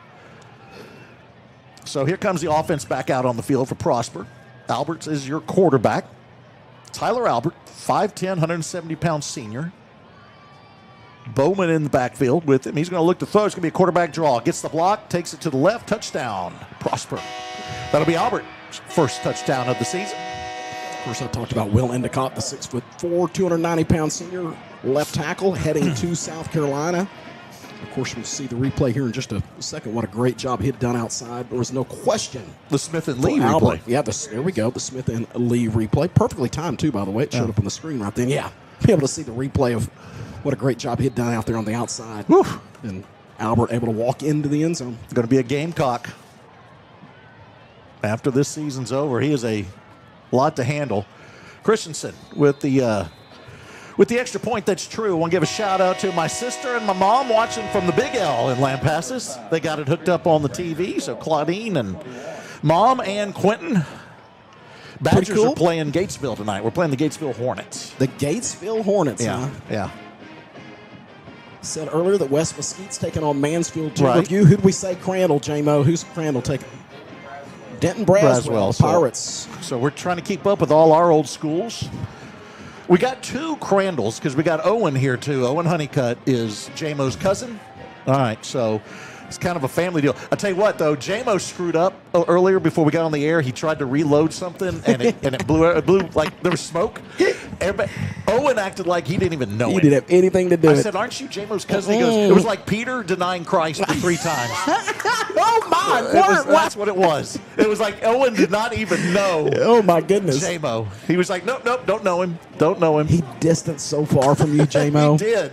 I mean, and then we heard a rooster crow. And we knew, he denied Then we heard him a couple more times, right? Yeah. Wow. Oh, man, that has to be embarrassing for you. But good luck. We are here. We're here on the air. Yeah, we are. That's his answer now. J-Mo's like, well, we're on the air. Well, y'all have no idea the, what do you want to call it, the tenseness that was in this booth before we went on the air. But you know what? 2 guys weren't that tense. Me and you. Yeah. They'll take care of it. We have faith in you. Kickoff taken at the 5. Rockwall's going to bring it back to the 30. Oh, keep going. Get it past the 30 to the 32-yard line. Jet and Google also weren't. That was Goss, I believe, that brought it back for the Jackets. Let me double check. Want to give him credit. That was Goss. Jair Goss, 5'9", 180-pound senior. So Rockwall's got a little work cut out for him. Down 21-7, 2:38 left in the first quarter. It's midnight, and there's just 2:38 left in the first quarter. I think the Cowboy game's already over. 3 receiver set for the Jackets. They're going to snap it from the far hash. That's Wiley in motion, and it's going to be Castro looking for room. He's got it. Finds a seam. Brought down just shy of the 40. I'm going to say he's down to 39-yard line. Let's give him 6 yards on that carry. So the receivers will stay trips to the near side with Puffer and Epps joining Wiley. And another opportunity for Castro. He's got the first down easily. And that Rockwall offensive line is doing their job. They are moving guys back and letting Castro have a run at it. First down for the Jackets. Castro, one of the captains for the Rockwall Yellowjackets this year, along with Day and Lawyer and Puffer. And by the way, I'll release it later. I got a nickname for Puffer. Play action. Jones cannot hit Epps. A little bit ahead of him there. Pocket collapse pretty quick. Good pressure in the backfield, man. Yeah. And that looks like one issue we're seeing right now is the pressure's getting there pretty quick on Collins. Another thing with Collins Jones, you got a guy with 2 last names. Yeah. That's a tough one. Yeah. It's up there with Brooks Helmer. Remember Brooks? He's got the 2 last names. It's really hard for, Tally's the expert on that. And we got a jump from Prosper. Play still alive. And Jones will throw an out route. Incomplete. Cannot get it to the intended receiver, Kendall Johnson, for the Jackets. But they're going to get a free 5 here after the offsides from Prosper. Second time they've caught him jumping. You want me to send it back to the studio for some scores, or you may wait? Let's just wait. The studio looked like there had a lot going on. I'll go ahead right quick. I think the studio's ready. Okay. Back to the studio. David, you got a score for us. Billy, well, thank you right quick. Couple of updates right quick. We've mentioned West Mesquite a moment ago. Things aren't going good for the Wranglers. They're down 34-0 to Mansfield Timberview. And then one more, another one of those outstanding non-district matchups, Aledo and North Crowley. Aledo playing on the 6A level for the first time. They're down to North Crowley 20-0 North Crowley. Welcome to 6A, Aledo. First down run here from Castro after the penalties marked off. Puffer back into the ball game for the Jackets, coming in for Johnson. He'll join Wiley over on the far side. Near side is Epps. And it's another opportunity for Castro. Let's just keep getting. He took the team on his shoulders last drive, or 2 drives ago for the touchdown. Let's do it again. So he'll get 2 yards on that carry, set up a 2nd and 8. Good to hear Dale Downham's voice over the loudspeaker. I'll tell you, always good to see Dale. Seeing what he's angry about this day. Heavy rush. Jones looking for room. Nothing there. He'll avoid the tacklers. Avoid another. Get rid of it, young man. He'll throw it deep. He's got a man. Caught at the 10. Stays in bounds. And finally pushed out of bounds. A big gain for the Jackets. And holy cow, what a play by Collins Jones. And what a grab by Epps. Good grief, guys. You can be able to see the was that Epps? Who was it that Smith and made the Lee grab? Was that replay Johnson? here. We'll see who that is in just a second. And a quick snap. Now it's it's a keeper by Jones. No blockers. He's got to take on the whole Prosper defense, and he's going to end up getting back to the line of scrimmage. Well, he did it on that other play a moment ago, too. Who made that catch? I want to get who made that catch. Be able to see who that is correctly.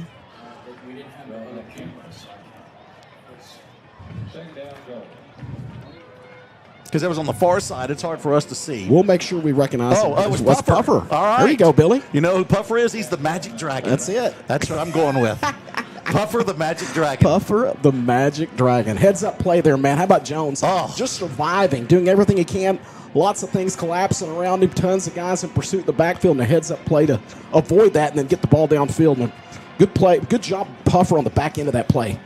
Getting open and then staying in that position where he could get Jones could get the ball to him. That was Castro on the Wildcat. He took the snap directly. Not much there.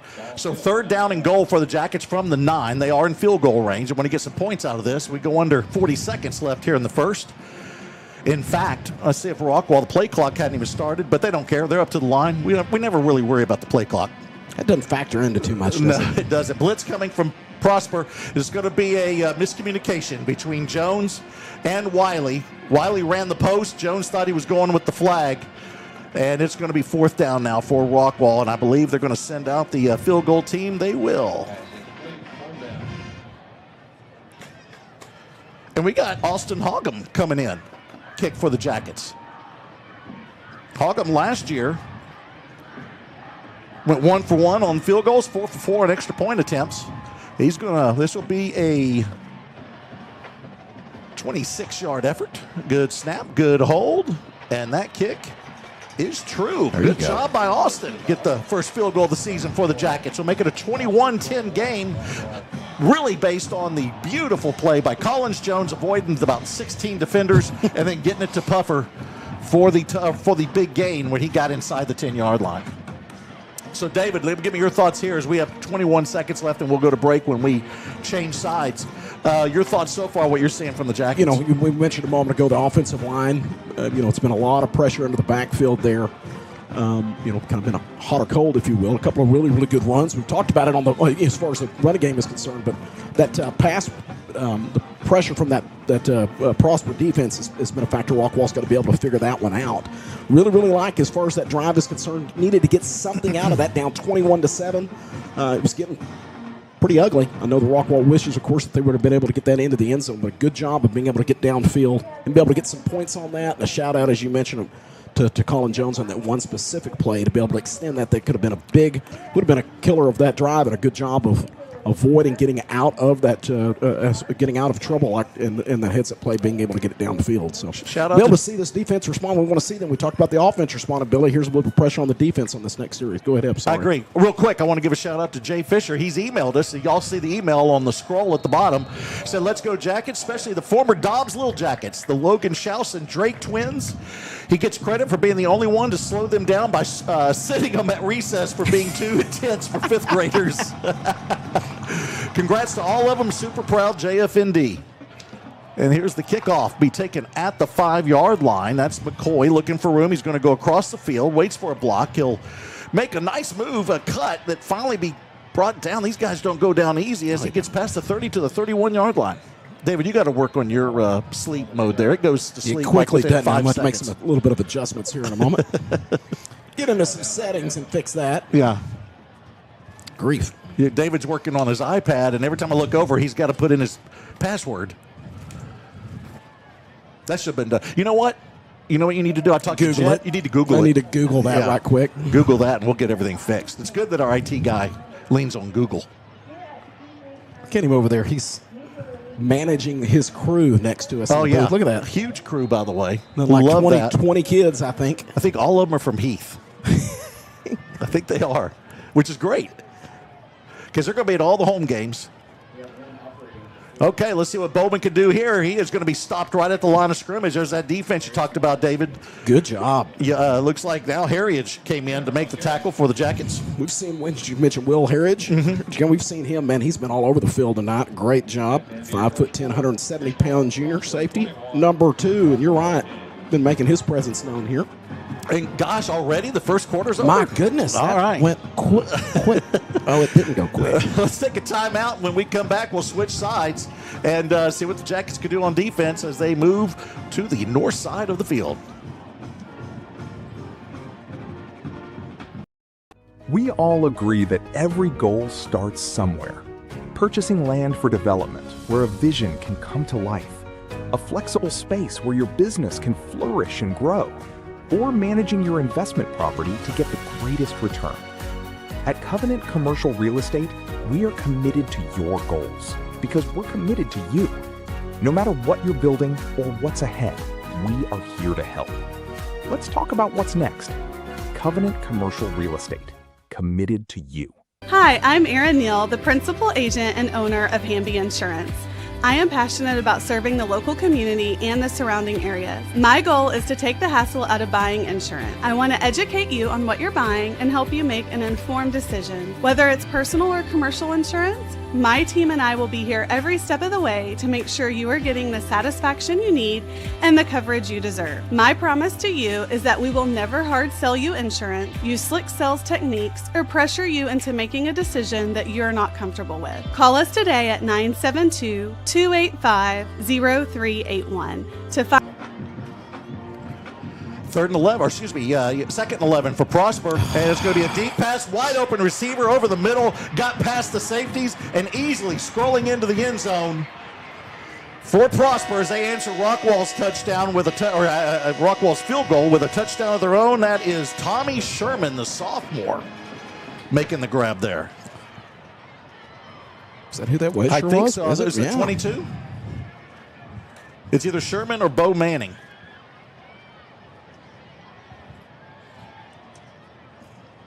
You see who it was. It looked like it was 22 making the grab. Yes. It is. So the sophomore. So yeah. You see McCoy with two touchdowns, and now a touchdown. Yep. For the sophomore. More than Albert also got one. Yeah, the senior. that's right. That extra point is good, and all of a sudden it's 28-10. We'll keep it here. As we do want to thank our sponsors. We've had a number of first downs. We've been forgetting to keep up with it. But Covenant Commercial Real Estate, Stan Britton has been sponsoring all the first downs. I guess that's officially a first down when you score the touchdown. So there's another one. Covenant Commercial Real Estate will also be sponsoring halftime. And Stan's going to be doing that. In fact, I think Stan is all committed to this. He's going to be playing a trumpet. And so I'm excited about that. I'm looking forward to it. Yeah. So I didn't know that he was. I feel like what Stan told me is he's going to play a different instrument every week. Every week. Yeah. Yeah. So next talented. week is the juice harp. So the what? The juice harp. All right. He's going to do the juice so harp talented. next week. This week's the trumpet. And you know also, David, we talked about this. We now work officially for the Rockwall School District. We did last year and this year. No, we work for Rockwall ISD Sports Network. So when you work for a school district, yes, I'm kind of disappointed. You had lunchroom duty this last week, and you did not show up. I got out of it. You got out of it? How'd you get out of it? I'm not going to tell you that because I had to do it. I had to welcome everybody at the door on Wednesday. So I just want you to do your part. You want me to do my assignment? Yeah. Lunchroom duty, huh? What's JMO showing He's showing me here. We've got a shout out. Hello from Danville, Virginia. Excited to start the season. Shout out to my boy on the sideline, Jake Searcy, the athletic trainer. Yes. Jake's been here a while.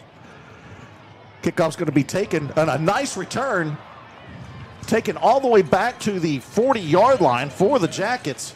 And on that return, as Logan Schaus, I believe, it was Logan's first return of the season. There you go.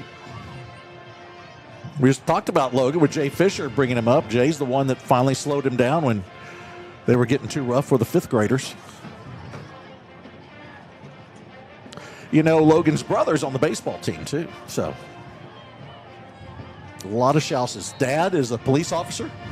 Yes, he is. One of Rockwall's finest. Yes, he is. Randy Talley had a nice story about Officer Schaus I can't mention on the air because Randy had a slip of the tongue. That really did not help his cause. And there's going to be a rollout pass over to Castro. Nice job by Jones. Patiently looking for those receivers to open up downfield. Nothing there. He checks down to Castro. Picks up a quick 7 yards.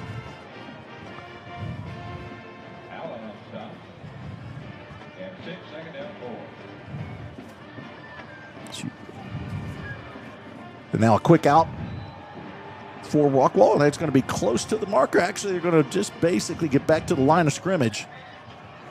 Set up a third down now for Rockwall. They caught me off guard. I was trying to get some It was numbers. pass incomplete. Oh, it was incomplete. Yeah, it was Excuse me. incomplete. I saw the end of it there. I should probably look at the field since I'm the play-by-play guy. You got busy, buddy. There's things don't put too going much on. pressure on yourself.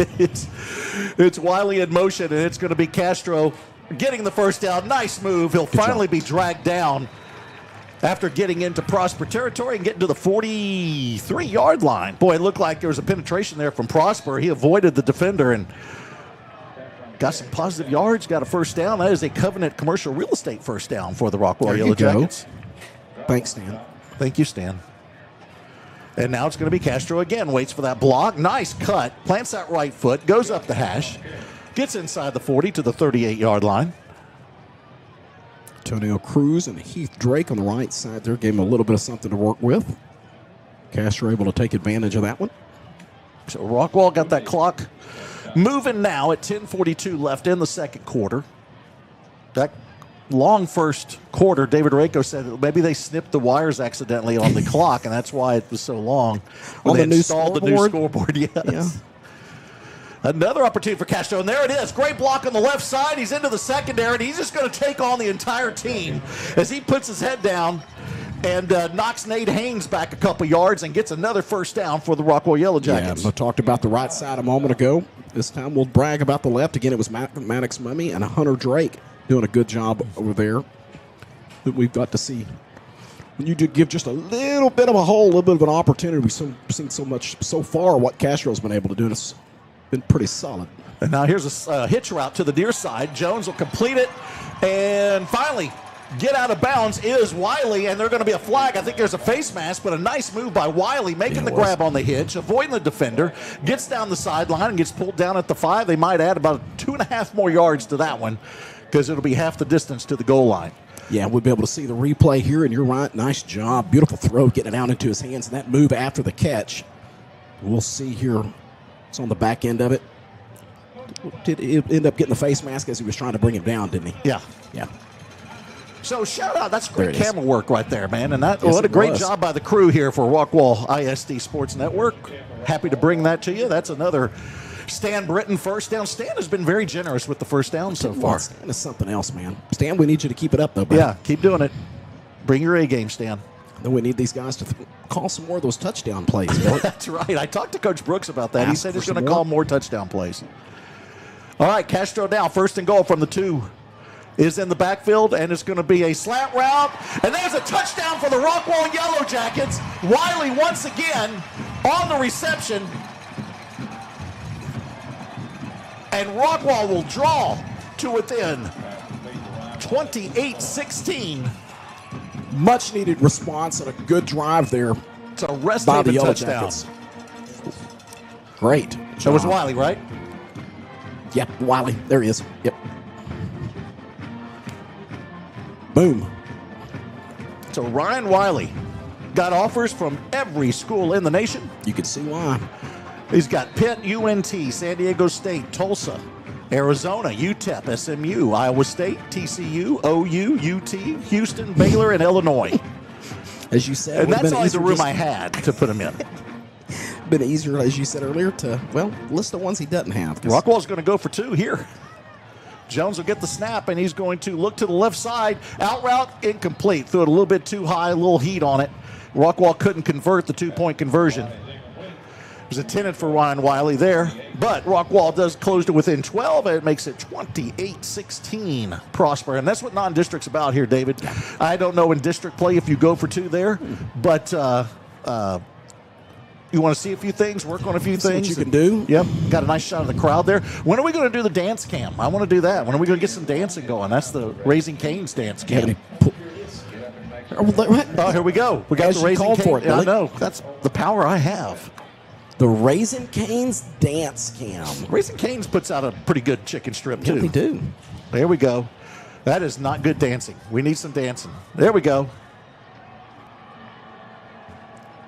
J-Mo, we might need you to go down there and show them. Yeah, show them a Crandall move. How do they dance in Crandall? Oh, that's bad. Never mind. That's you stay here. That was ugly. Yeah, J-Mo thought about an hour before with a broadcast that, you know what? You know what we need to do? I need to reinstall something. I need to update my laptop. I need to update the program. Let's just go for it. Talked about, it's in our notes. We'll talk about that in our post-game meeting. Right. I am The number calling one for a notes, staff meeting we have to afterwards. have one now. Yeah. But to not do the update on game day, number Not one. even But number game 2, day. not an hour before we go on the air. It was game evening. It's like getting one of those crazy emails. Onside, here we go. First one for the Jackets, and it's a little too hard. Prosper couldn't wrangle it, but it gets out of bounds before Rockwall can get to it, so the Eagles will have great field position with 9:53 left in the second quarter. I want to thank everybody for joining us here on the Rockwall ISD Sports Network. Big thanks to our sponsors. Smith & Lee Injury Lawyers are showing all the replays, and that we're very happy to have them. You got a lot of guys. T3 Chiropractic, they were sponsoring all the starting lineups. We'll show those again. Coin Toss was sponsored by Lane's Chicken Fingers. Lane's is where the old Dairy Queen was. That's right. Yes, it is. That is a busy lane. Yes, buddy. that's what I was going to say. Crazy, isn't it? It's like a Chick-fil-A over It's there or nuts. something. It's like, man, there's a line all the Oh, time. goodness. But, but I will sit in line there for Lane's. Yeah, same here. And then got a lot of people in the family big Raising Cane's Tell you what, we are some chicken-loving fools in Rockwall, aren't we? We are. 3 busy restaurants that you just mentioned right there. And a shout out to Chick-fil-A, too, for sponsoring the Teacher of the Week. This week was Sarah Hawkins at Nebby. Kindergarten teacher at Nebby. All right, a little run there from Hawkins, or excuse me, not Hawkins. That's Bowman. If Sarah's playing, we got some UIL eligibility problems. Sarah, you're doing a great job, but can't play running back for Prosper. But we're going to report that one. I'll tell you that right now. It's getting reported. If that's the case. Get this. But to give her credit, that was a nice little run there. That's pretty good. Mm-hmm. Worthington's in at running back now for Prosper. She just followed the block. Oh, man. Now we know why she does such a good job handling kindergartners. There you go. All right, Worthington's got room, makes a cut. He's into the secondary. Let's see if Rockwall can chase him down. They finally will wrangle him, but not before he gets to the 25-yard line. Another big run from the Prosper Eagles. That's been killing the Jackets defense right now, those gaps.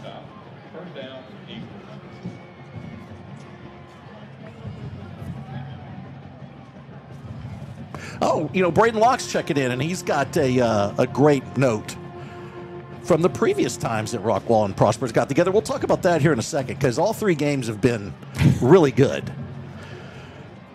Play action. Albert got a man. It's incomplete. Dropped. I think it was a pretty good pass. That was on target, but incomplete. And that was for a go. So tell us right quick. I can't wait to hear what stands out to Braden as far as memories Braden against says, Prosper. hey, don't forget, back in 19 we played them, remember? Yeah. Mm-hmm. That's Got the one I down was early thinking. when we beat them in 19. Quarterback threw a pick 6 early. When he says quarterback, he means Braden Locke. Remember the pick 6? He said, no worries. We ended up winning that one. So we get the early turnover here. Were we down, what? We're down 14-0 in that one. Yeah, right? we got down 14-0. 14-0. That was the game that Braden decided. The game's in hand. You know what we'll do? We'll throw another touchdown in the corner. There's 9 seconds left. The game's over. Braden decided to audible and throw a touchdown. That was really well received by the Prosper Eagles. Play action, slant route, caught again. Broken tackle, and finally brought down at the 5-yard line is the all-world tight end, Elliott Brown. And Prosper's in scoring range once again.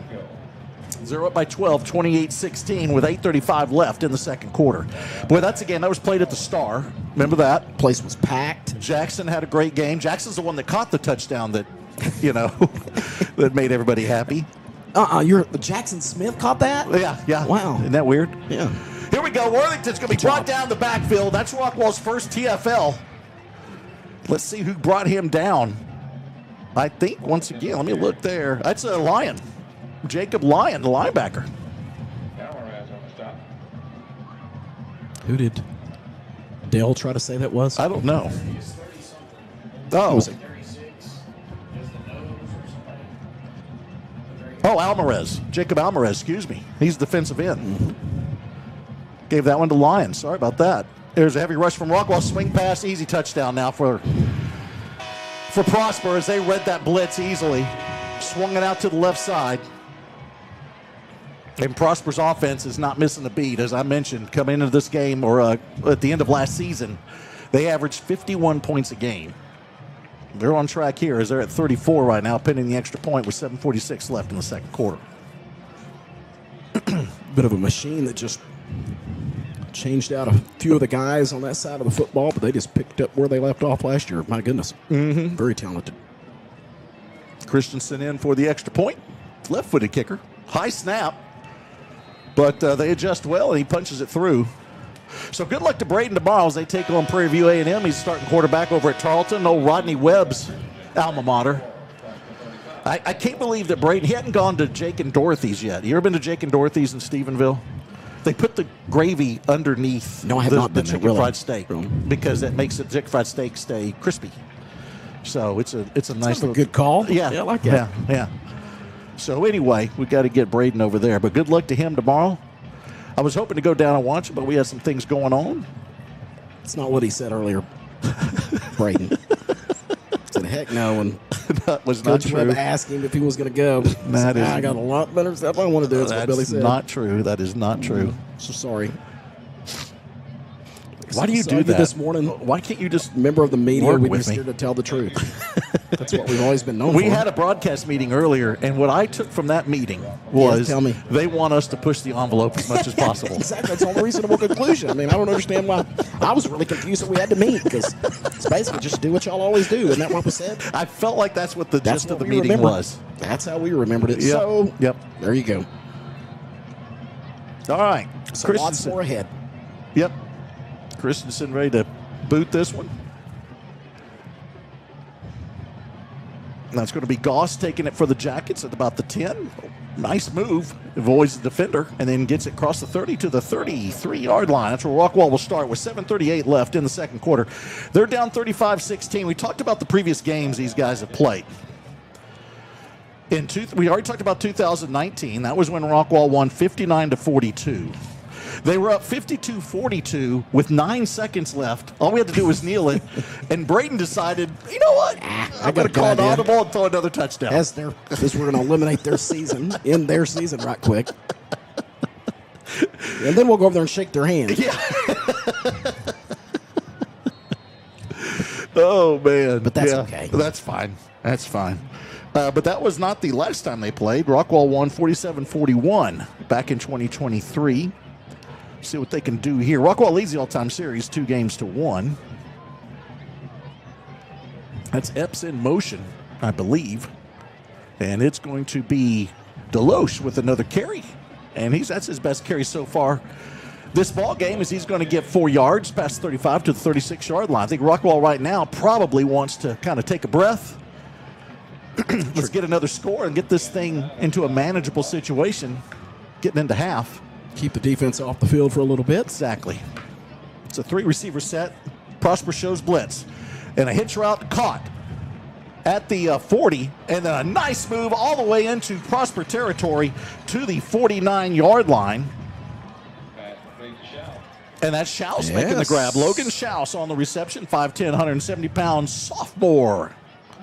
Fun to watch him. We've said Nice his name. move. Yeah. So Rockwall now in Prosper territory. Deloche with some room into the secondary. This is the speed that Coach Brooks talked about, and he had a little stumble there. He may have been gone. Man. This Hit that hole and took off, didn't it? Good grief. This kid on JV last year said that he just lit it up. And Coach Brooks was very excited about having him in there. As we mentioned in pregame, there's a lot of schools that would have probably had him starting last year, but we were pretty deep at running back, so he spent another year at JV, and now we're reaping the benefits as he's going to take another handoff and get it to the 26-yard line.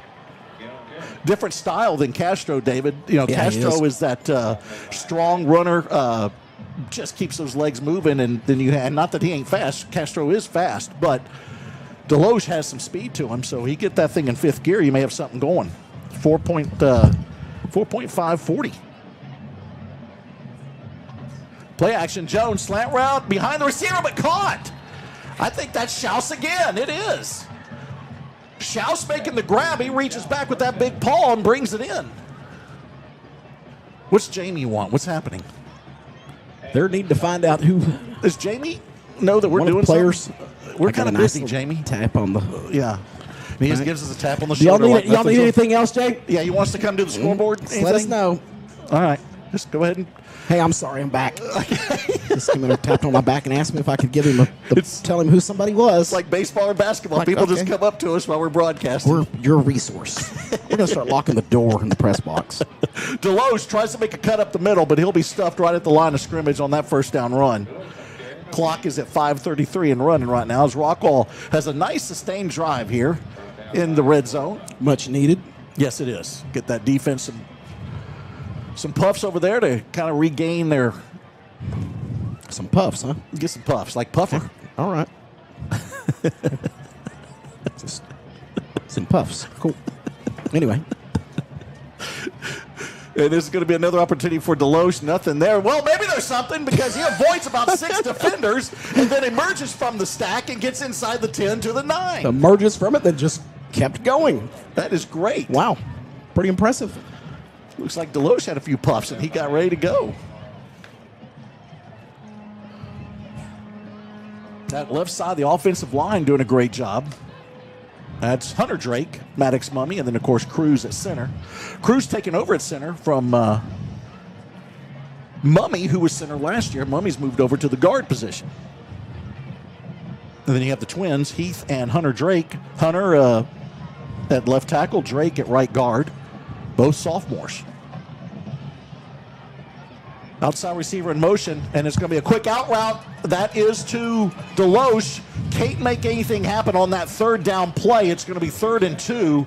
The blitz came, but it was well read by Prosper. Nice pass from Jones, but there's not much they could do. So Rockwall looks like they're going to go for it here on 4th down. 4th and 2. Go under 4 minutes left here in the second quarter. Billy Quentin, David Sweet, J-Mo Starrett, Owen Honeycutt on the camera. That was Castro, by the way. Was that Castro back in? Oh, sorry. Excuse me. I didn't see the orange shoes. He's got the orange shoes working. There they are. Yeah, but good point. It's kind of one of the first things you got to try to find up here in the booth, isn't it? Well, because like we're 8 miles away from the field. Yeah. Anything you can find. Yeah. How about a shout out right quick to Cliff Witt. Cliff and some friends. We had a memorial service today for a really good friend of theirs, a Rockwall alum, Robin Cheatham, and he just wanted to mention the fact that they've got some friends over, kind of celebrating her and enjoying time spending with friends and listening and watching the game. Cliff and Kristen Witt, Jerry and Susan Miller, Roy and Nicole Griffin, Andrew Gazelle and Oliver Berry, and Brandon Sandifer are all watching from the Witt house. Look at that. JF&D, how about JF&D back to them? We thank you guys for joining. You know who else is watching? Who's that? That would be our old boss, Steve Glenn. All right. Mr. Got your Mesquite. text, Yep. yes. Says you guys look good and sound good, but the Jacket D needs to tighten up. Yes, they sir. do. They do. How great was it working a sportsgram with Steve Glenn and Terry Gregory, too? Two legends. Yep. Steve Glenn, the voice of Mesquite Schools. He was. 88.5 forever. You know how comfortable Steve was? He'd come do cameras for basketball and leave like third quarter. Wasn't worried about it. Just leave the camera there, let it just roll. You guys got it. You know your role. Steve was great. Yeah. We'd look up there, it's like, I think he left. So, J-Mo, at the end of this ball game, we're going to do what we're going to do is in honor of our good friend when we get out of here and leave you hanging. Yeah, we're just going to leave. Boom. We're just kidding. Got a timeout, so another timeout on the field. Got to get this right. Yes, we do. It's a big 4th down here for Rockwall. Couple of scores. It continues. So both teams have used their timeouts. Go ahead. Continues. North Crowley continues that hard, rude welcome to 6A on Aledo. It's 26-0. It's continuing. And then, of course, you got Allen with a 12-7 lead. Still over Duncanville. Okay. Here's one of the ones that we're paying attention to. It's Crandall and Denton Braswell all tied up at 7. Okay. And then a shout out to last night. We haven't talked on that yet. Yes. South Lake Carroll, down at 1.27-0 to Tulsa Jinx. And if you were paying attention on X, it was the end of the world. Oklahoma was letting anybody in Oklahoma was letting anyone from Texas know what was coming and what was all about, that Oklahoma was taking it to them. But they forgot one thing, and that's the second half counts too. Yes, it does. You know what I mean? So in Oklahoma, apparently they only play 2 quarters. Yeah, we play 4 quarters here. So it's kind of a weird deal. But a shout out, a 34-33 victory. That was a heck of a game. For South Lake Carroll over Jinx. And the good news that comes out of that, so that still means Rockwall is the last team to beat South Lake Carroll in non-district. That is a great point. That is a great point. Here we go. Big down here. 4th and 2 for Rockwall. They got to get to the 5. They're going to have trips right. No receiver to the left. That is Castro in there, and it's going to be a keeper. No, it's Castro with it, and he will have the first down. He gets past that 5-yard line just barely, but it's enough to move the markers, and that's another Covenant Commercial Real Estate first down.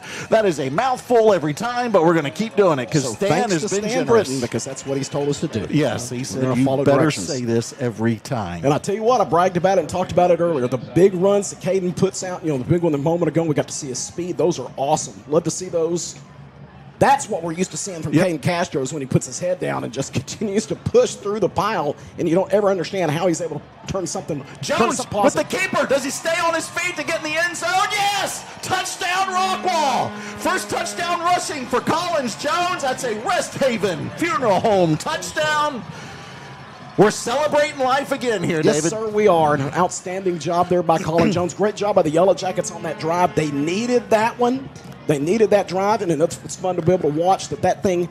They allowed the running game to still continue for the Yellow Jackets. It would have been easy to abandon that. Rockwall determined, didn't change the game plan, stayed after it.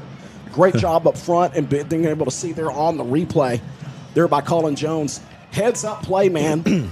Not getting his knee down, having the presence of mind and knowing where he was to be able to break across the line for the touchdown. Extra point coming here for Rockwall. That's still Hoggum. And the kick. He's done well so far tonight. Oh, it's a fake. And Jones keeps it, looking for somebody in the end zone. He's going to throw deep in the corner. He got it. 2-point conversion is good. Check and see who got that deep in the end zone. Who's over in the corner with that camera angle. You see it? It gets so far there, I can't tell who got That was Epps. All right, Epps there we gets it. go. All right, thank you. Sophomore that we bragged about earlier. Jadarius Epps. Nice job, man. Great job. Just that whole drive, Billy. Yep. Just unbelievable. Just a good job by the Yellow Jackets. Big fourth down conversion. And they needed, you're right. Great job on the fourth down conversion. They needed that drive. Former Yellow Jacket H-back, Justin Childers chiming in. All right. You know, Tally got pretty rough on Justin when he texted in during baseball, but I'm going to be nice and say, Justin, glad you texted. Glad you did it. And we're so glad you're We're watching. glad that you overcame your father, is basically what we're saying. Can you imagine? Oh, my goodness. Thank goodness he had a good mother. Mm-hmm. Elena. Yeah. Woman's unbelievable, isn't she? Yeah, I mean, to put up with Sporty Spice, Russ Childers, crazy. Unbelievable. Unbelievable. Okay. We talked about that Rest Haven touchdown. Rest Haven Funeral Home has been a part of the Rockwall community for more than 50 years. They're proud of the relationships they've built throughout our community and proud to support Rockwall ISD Athletics. Thank you, Rest Haven Funeral Home, for supporting our student athletes. Did you check that off? Yep. I love that Rest Haven has been a part of this for so long. Maybe the greatest commercial ever when Dwayne was there. We can't talk about it, but he had well, you can. Yeah. I mean, it was a real commercial that played on our... It was. Right. Another onside kick for Rockwall, and they're going to get it. They got it. Beautiful bounce. Well executed, man. Oh, my goodness. Be able to see who was able to get to that one off the bounce. That was a perfectly executed onside kick. Chambliss got it. Yes, he did. Wide receiver. He's the last man on that line, that kickoff line to the near side. That was a Hanby Insurance kickoff. And speaking of Hanby, keeping you covered, they were covered there. Keeping you covered through all of life's adventures. For more information, reach out to Aaron Neal. Aaron Neal. At 972-285-0381. Hanby Insurance, proud supporter of Rockwall ISD Athletics. Rockwall's got the ball again. Collins Jones, his first game as a Yellow Jackets, turned out to be a pretty good one so far. He's got Caden Castro to his left. Receiver in motion. That is why they're going to fake the jet sweep and hand it off to Caden, and he's going to take a defender with him inside the 40. Of course, you mentioned a shout off to Aaron Neal and Hanby Insurance, one of downtown Rockwall's businesses. Mm-hmm. Her husband Jeremy is currently the chairman of the board for the Rockwall Chamber of Commerce. And history of heavily involved in the Rockwall community. So thank you, Jeremy. Is that one of the coolest titles ever? Just no matter what you're doing, chairman of the board just sounds like you've made fancy, it. Doesn't it? Yeah. Doesn't matter. Chairman of the board. I'd love to tell somebody, well, I'm chairman of the board. Chairman of the board. Or the best title, past chairman of the board. That's always a good true. one. Play action. Jones looks to throw. He's going to go deep near side. That's Wiley. He's got it. Touchdown, Rockwall. Woo! Another Rest Haven touchdown for the Rockwall Yellow Jackets. There's a flag on the play, but I think it's going to go against Prosper. Because the defender was crawling all over, doing anything he possibly could. Anything he possibly could to be able to keep Wiley from completing the back end of that, completing that catch. That was unbelievable. Heads up play, great job, Jamie. We saw that one develop. You can see it here and now in the replay how much far behind the defender 39. Wiley was, or Rhino was. And what a throw. Yes, I was going to give Look at Jones that. credit on that throw. Man. Laid it right into the basket. 39-yard touchdown pass, and Rockwall has scored. They're going to go for 2 here. Epps had the catch on the 2-point conversion last time on the fake extra point. Let's see if they go straight up for the 2-point conversion here. It's 35-30, so a 2-point conversion would get them within 3. What that means, folks, is it's 35-30. Now we're going to do the extra point, although they huddled, so let's see if anything is in play here. And this is Holland back in to kick it now. He will kick the extra point. And he's got it. So it's 35-31. That means that both teams will easily get into the 60-point range in the second half, I assume. Well, I don't know, maybe even more. It's 2:33 still left in the ball game. I mean, in the first half, excuse me. Dude, this has been a lot of action over here on this south side end zone, right by the aquarium, David. Yes. You know, I love that we have the aquarium right there, right behind the end zone. With the dolphins and the Dolphins are in there. Of course, I saw that they've been doing some work. Yes, you they noticed have. this week the air conditioner had some opportunities in there, but we've been able to see the Dolphins through the windows. They're enjoying it over They there. are. And they do that little tail dance. That's what Raising It's Cane's one of our needs favorite things to be able sponsor. to see. That's a Yeah. good idea. Maybe Raising we can sell Cane's that one. Sponsor the dolphin in the aquarium. in the aquarium. in the zone. Some people told us that they swim in there too. That they have swim meets in there. Occasionally. I just know it as the aquarium. Does Rockwall go for another onside kick from Coach Young? Brent Young. We got to give him credit. If Rodney was still here, we know that we would, right? Exactly. He's going to say, man, a moment ago, and I almost forgot to say it a moment ago on that last one, I was surprised it took as long as it did for us to try an onside kick. I was worried that we'd forgotten how to do it. Still remember that we do that's. Yeah, that's our gig. It's our thing. It's our thing.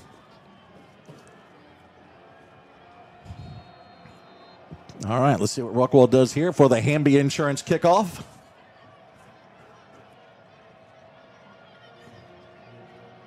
You got both Hoggum and it's another onside kick and another big bounce, but this time easily grabbed by Elliott. Oh, we can't get them all, I guess. No. I want them all. Yeah. You know, I lost a puppy on betting on an onside kick about 5-6 years ago. Frank was going to buy us puppies when we went out to Longview, right? Yeah, and I still don't understand because he never did buy mine. You bet yours on the air. And I did. Yeah. Well, I'd already named him Prickly Pete. I was very excited to get a puppy that Frank was going to buy us on the way home. He never did, but I'd already lost him because I bet that Webb would kick an onside kick to start second half, and he didn't. Against those Lobos. Against the Lobos, which we will have here this season. We don't go to East Texas this year. It is a great schedule Is that for us. crazy or what? We're here at Wilkerson Sanders for 7 of the 10 games. What do? We go to Forney twice and go to Mesquite, right? No, we go to Forney and we go to Jesuit. Next Yes. week, we're taking the jacket right. copter. Do you have a photo of that, the jacket copter that we're going to be taking there? Let's see what Rockwall's defense can do now. And then we'll see the then we'll see the copter. And it's going to be a keeper Look at by that. Albert. Nothing there. That Rockwall defense is jazzed. But, yeah, because it's not far, Jesuit, but it's a very trafficky area there at Inwood, you know? Yes. And so if we take the jacket copter, I think that would make it much easier for us. We probably will not use the jacket jet for football unless we get in the playoffs and have to go a won't good need distance. it right now, but no. But you still got it. Yeah, yeah. And so Steve Glenn knows about the jacket copter and the jacket jet. I mean, back in the day, we had the SportsGram logo on there. We got the, I think we got the 2-minute timeout. Now we've got all 70 of these sponsors. There Are it gonna is. Be on it. There's the jacket copter right there. If somebody wants to sponsor the. Oh yeah, the jacket copter. Jacket copter. Well, we have a chance. David, you talked about getting a car at Ford. What if Okay, but are there any other places that I could go get a car with a great deal? Like, what if I want a Dodge? Oh, a Dodge. Are you talking about over at Group 1 Dodge? Yeah. Oh, yeah. At Group 1 Dodge of Rockwall, they're proud to support our students, athletes, and community. Stop by and experience the difference and the service you deserve. Group 1 Dodge of Rockwall, Texas proud and Rockwall strong. And then the guy that's been sponsoring all the first downs, and he's going to take credit for all the first downs, is Covenant Commercial Real Estate. That's Stan Britton. Covenant Commercial Real Estate helps local businesses find their place. From finding the right space to managing day-to-day operations, they handle the details so business owners can focus on what matters most, growing their business. Contact Stan Britton today at 469-698-5609. Covenant Commercial Real Estate, a proud supporter of Rockwall ISD Athletics. Love having Stan involved with there. And you know what Covenant Commercial Real Estate has? What's that? An outstanding They got a logo. great. I knew you were going to say they had a great logo. Outstanding logo. All right, 2nd down and 9 here for Prosper. Slot man in motion. Trips to the near side. Looking to throws Albert. Not there. Heavy rush. Throws it over the middle. Had a man break free for a second, but the rush made him throw it early. McCoy could not get to it and sets up 3rd down and 9 for Prosper. Good coverage downfield, and you mentioned the pressure. Just trying to see who was able to get into the backfield. Yeah, I got you. So if you want to... But somebody got into the backfield with good pressure. Oh, I see where he was going. I heard you, J-Mo. What's J-Mo doing? He Trying said to take that they credit? pulled a Steve Glenn. They disappeared on that camera. So. He doesn't even know Steve. He's talking about Steve like that? Oh, you know Steve? Okay, J-Mo can talk about him then. J-Mo knows everybody. That's If you figured out that part. People in Crandall know everybody. Big 3rd down here for the Jacket defense. Low snap. Albert looks to throw. Heavy rush from Rockwall. Throws over the middle. Got a man. Ooh, my goodness. Nice read there from Albert. He's got Elliott with the catch. 15-yard gain. 1st down inside the 40 of Rockwall. Clock stops as they move the chains. All of a sudden, it's a 4-point game. Good grief. Elliott Brown. My goodness. 6'3", 225-pound senior. Tight end. Yes, and what his hands. Unbelievable. Another slant route. This is McCoy. Good tackle by Rockwall. He may have been gone to the races, but a good tackle from Rockwall to keep him from getting away and to hold him to a 9-yard gain. I believe that was Young on the tackle. Yep. And so a 2nd down and 1, clock running at 1:17. Thank everybody for joining us here on the Rockwall ISD Sports Network. Always love opening night, Texas high school football. And this is going to be a handoff to Bowman, and the entire Rockwall defense will bring him down, including 3 cheerleaders, 2 managers, and a trainer. Not much room for him on that run there. So that sets up a 3rd down and 3. Did not get back to the line of scrimmage. Alvarez on the tackle for the Jackets. So I mentioned before, I think it's on the scroll there. If you want to email us and be a part of the broadcast, we'll get that email here in the booth. Get one of our interns working on that.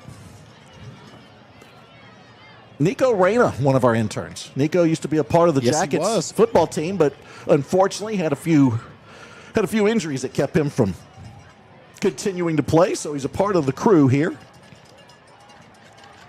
Glad to have him as a part of our team. Got a timeout here on the field. Rockwall still by the scoreboard shows they have 2 left, and Prosper has 1. This is the first time I can see timeouts on the scoreboard because all previous years the light pole was always blocking it. But a shout out last night, Sean Yerkes. Sean's the HR director at the City of Rockwall. His son had 2 touchdowns last night for the Yellowjackets freshman team.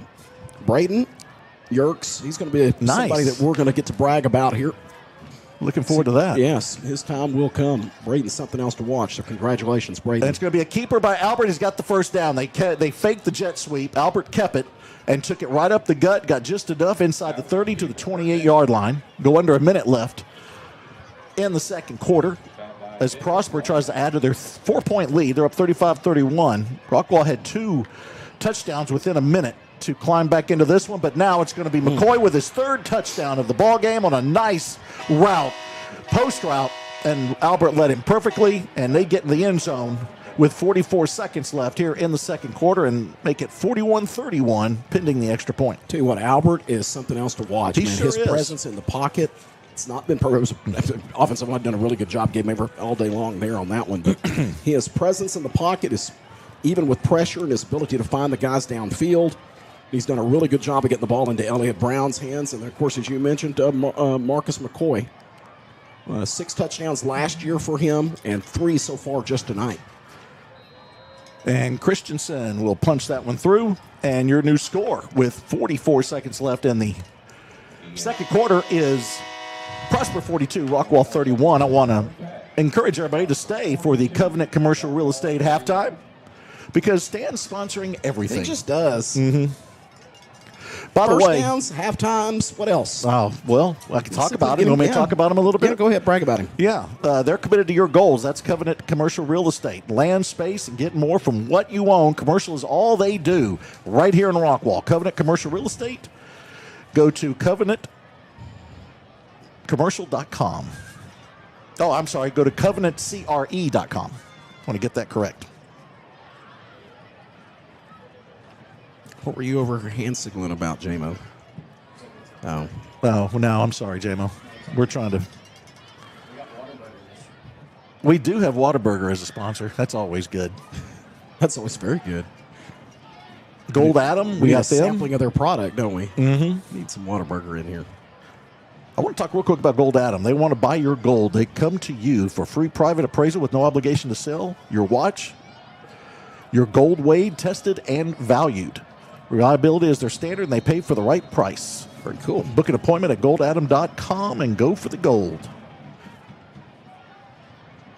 This one is going to go to Goss at the 5. Looks for a block. He's got it. Takes it right up the right sideline. Finally will be pushed out of bounds at the 30. A little extracurricular out of bounds, but no flag. Rockwall will have it at their own 30-yard line with 38 seconds left here in the second quarter. Down by 11, 42-31. It has been, I would not call this a defensive battle. Be able to identify those things, that part of it in non-district that you got to work on. Well, you sit here and we talk about the Prosper defense. They only held teams to 24 points all season last year. Rockwall already has 31, and we're not done with the first half, so that's impressive. They had 20 takeaways last year. They do have the one fumble recovery. That was the first play of the game. First play of the game, man. Yeah. See what Rockwall does here with the 3 receivers set. They're going to snap it from the far hash, and they're going to throw. Jones fakes to the right, rolls to his left. Out route off the hands of Castro. A little hot. Couldn't bring it in. Second down and 10 for Rockwall. That'll stop the clock with 33 seconds left. But we will be showing the entire band, the Orange Wave Band. Excited to do so. At They're always halftime. fun, man. Stingerettes. Great band we have at Rockwall. Mm-hmm. An award-winning band. Yes, easily. One of the best bands in the land. Stingerettes, well-known Stingerettes, always putting on a good show. Award-winning Stingerettes. Mm-hmm. Now Castro looks for room up the middle, and Prosper will bring him down. There's a flag on the play. Probably going to come back unless Prosper defenders were grabbing things they ain't supposed to grab, like a face mask. If you're a Rockwall fan, that would help out tremendously. It is a personal foul, face mask. Well, there Prosper. you go. I'm going to start calling more. They grab that could help us because they did what you said. I know they start grabbing things that they shouldn't grab. They shouldn't be grabbing. Mm-mm. Look what happens when you do that, guys. It's positive thinking. There's a lesson in that. There is. You know what? There is. You'll get called for a foul, J-Mo, if you grab things you're not supposed to. It's a life lesson from Billy Quinton. I have other advice, too. Yeah, we're going to stick with just that one. Okay. Jones looks to throw over the middle. Got a man. Incomplete. Could not be held on. I think that was Epps. Oh, it was Wiley. Wiley could not bring that one in. Had Johnson over there on the far sideline. And so second down and 10 for Rockwall. They're going to snap it from their own 47-yard line. 21 seconds left now. Rockwall can get into field goal range. 2 really good kickers the Jackets have. And we're going to have a timeout. All right, Prosper will use their last timeout. Let's take a timeout with them. J-Mo's going nuts.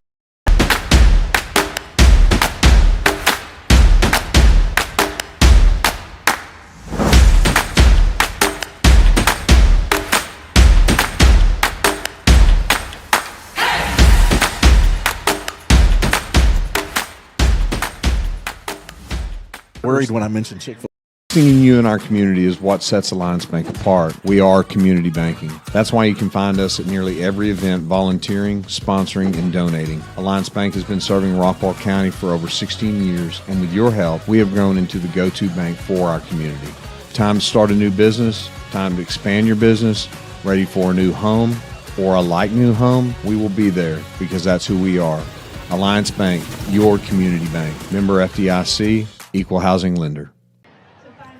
Rockwall Sports Center has proudly served our community for more than 20 years. Based right here in Rockwall, they offer sporting goods, screen printing, custom apparel, school spirit wear, team uniforms, and athletic gear. Rockwall Sports Center, proudly supporting Rockwall ISD athletics, and boy, do they. Got me a new shirt there yesterday.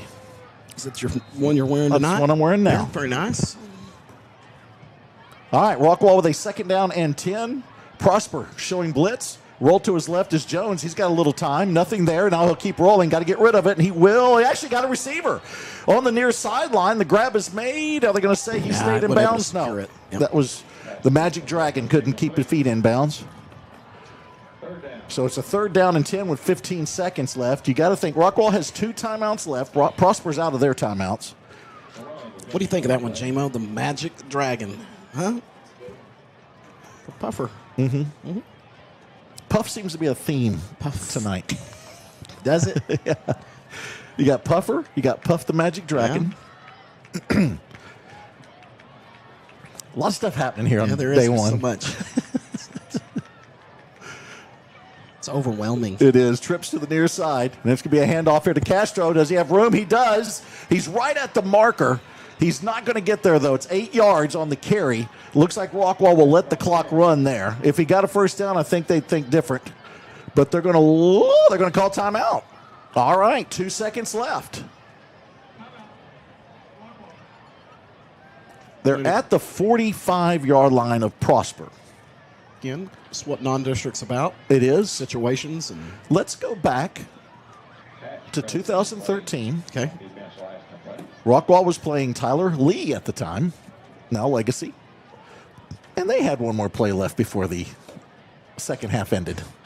And because of that play, me and you and Coach Webb were on ESPN. That's right. Because of the 3 laterals and the touchdown that Rockwall scored. We made it to Sports Center. We made it to the Whataburger special on Dale Hansen. We made it on the ticket. I was signing autographs from sun up to sundown. I know you were too. Yeah. So what players made that play? Oh, man, I got to go back. I know Castile was involved. Yeah, he was. Yeah. I got to go back. And all folks listening, can you remember? No, it was just saying. Because you put me on the spot. I know, it was what it was. I just rolled over completely. I'm going to be honest with you completely. Castile, good call. Just talking about as we were signing autographs. We remember that part. We remember the play, but now we don't have a clue. But it was a crazy play. I know Castile was involved. Broadcasting it, yep. Safe to say Castile was involved in quite a bit back then, man. He was fun to watch. Yes, he was. I'm going to go back and figure it out now. Play action. Jones is going to look to throw. Only a 3-man rush. He'll let it rip. That ball's going to land right about the goal line and be caught. Billy caught it. Off the deflection, but he can't get into the end zone. Trying to see who made that grab for Rockwall. That was Kendall Johnson. Very cool. Man, he got it off the deflection. Right? Yeah. What good hands, but he could not get into the end zone. But that'll pad the stats a bit. And we're going to go to halftime. This is the Covenant Commercial Real Estate halftime with Rockwall down 42-31. It's been a good one, folks, especially for opening night against one of the tougher schools in Texas. Number 8, Prosper Eagles against your number 20, Rockwall Yellowjackets. Let's take a timeout, and when we come back, we will talk a little bit about what we saw in the first half. And, of course, when the Orange Wave Band makes their appearance, we'll let you all watch them. So this is Jackets football on Rockwall ISD Sports Network. I thought we would have Nico or somebody else come in and do things. Hello, family and fans. This is Coach Brooks giving a huge shout out to Group 1 Ford of Rockwall. We're really excited about the 2026 football season, and we're incredibly grateful for the support we get from Group 1 Ford Rockwall. Their commitment to our students, athletes, coaches, and staff helps fuel the hard work, dedication, and excellence that happen every single day. Year after year, Group 1 Ford Rockwall has been a true champion for our program, standing behind our athletes and supporting them as they chase their goals, overcome challenges, and celebrate victories both on and off the field.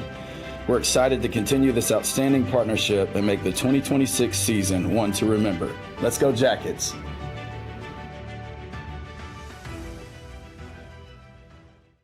Hi, I'm Jay Trusty, your State Farm agent located right here in Rockwall. I'm a proud supporter of the Rockwall ISD, and I'm so excited to continue supporting our student athletes again this season. Go Yellowjackets!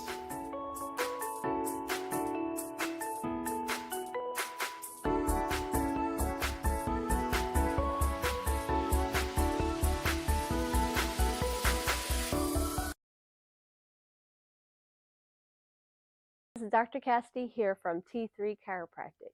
Your body takes hits on and off the field. Here at T3 Chiropractic, we believe chiropractic care is an important part of staying healthy, staying active, and most importantly, staying well. T3 Chiropractic, we are proudly helping build a healthier community, one family at a time.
Your future deserves the best protection, and we're here to provide it. Don't delay. Take the first step toward a secure legal resolution right now. That's Smith and Lee injury lawyers. Excuse me. I got to get that out.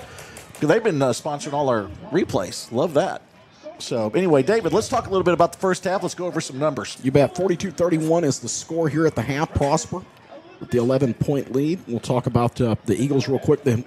With those 42 points that they've got 10 first downs, 369 total yards of offense in the first half, 226 through the air, and 143 yards on the ground. Tyler Albert done a great job in his first start. He's 9 of 15 for the 226 yards. He's thrown 5 touchdowns and no interceptions. His leading receiver, Marcus McCoy. Marcus has 4 catches for 107 yards.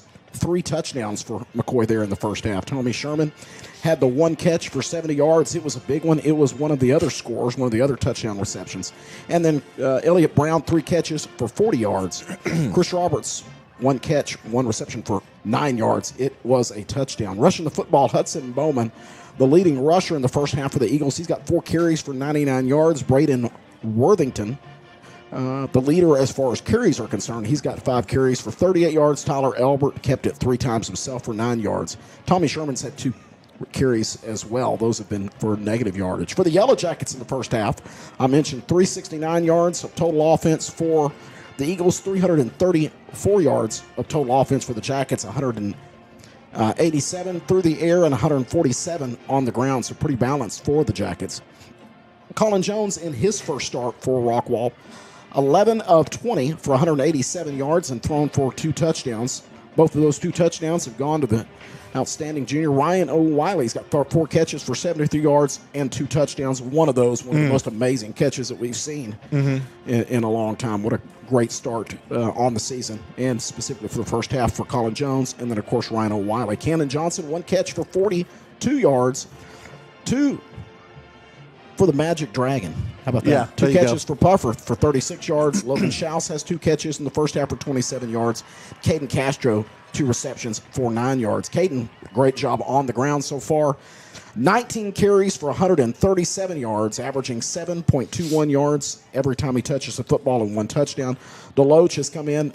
Therefore, Rockwall has had 6 carries for 19 yards. And then Colin Jones has kept it 4 times for the Yellowjackets. So once again, 334 yards of total offense for Rockwall there in the first half and 31 points scored. Rockwall down 42-31 to this Prosper team. This is the Covenant Commercial Real Estate halftime. Covenant Commercial Real Estate is committed to your goals, land space, and getting more from what you own. Commercial is all we do right here in Rockwall.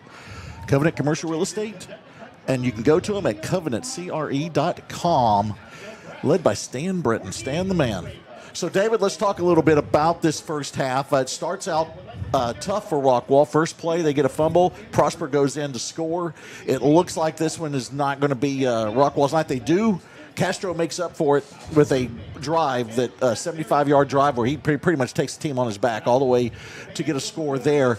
And then it looks like Prosper starts pulling away, and then Rockwall comes right back in it with the two onside kicks that they get 2 touchdowns within like a minute and get back into this thing, only get down by 4. What are your thoughts on this first half, positives and negatives? You know, as far as things that you got to be able to improve on, obviously, a couple of things here. Got to figure out how to be able to stop this offense. Things, improvements you got to do on the defensive side of the football. You don't want to get in your habit of giving up 42 points to a team there in the first half. And there were points throughout that first half, Billy, that Prosper kind of had their way, whether they were running the football or through the air. We were talking about the concerns when the pass plays, the receiver gets behind the entire defense. So Rockwall's got to be able to figure that out.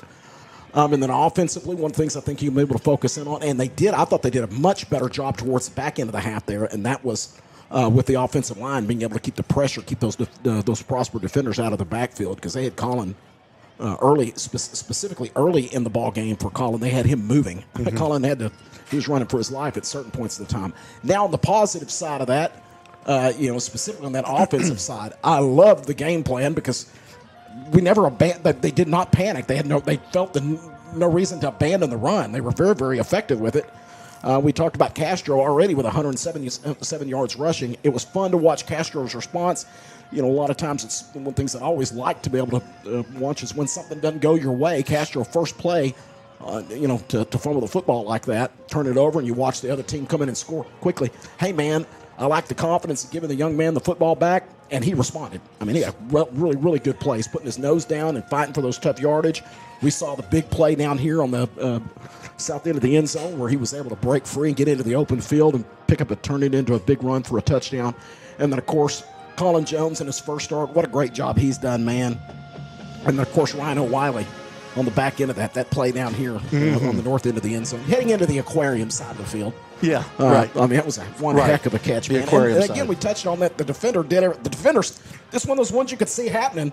And the defender did everything he could. He climbed all over him, held him, yanked on him, and still unable to do it. So, mixed bag, but that's what non-district's on. That's why you play these games, whether you want to win every one of them. You want to win every single time you compete.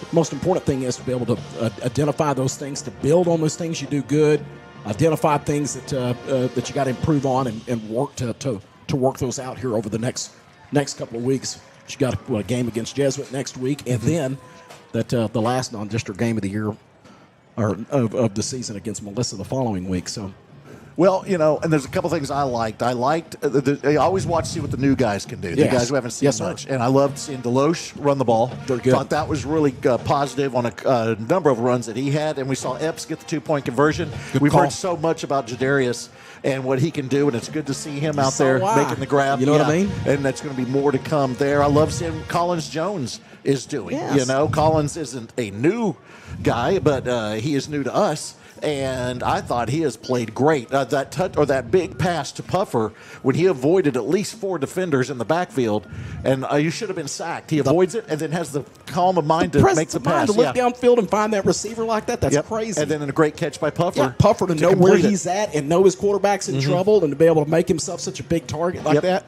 Hey, and then I got to shout out again. It's a mixed bag. Highlight one.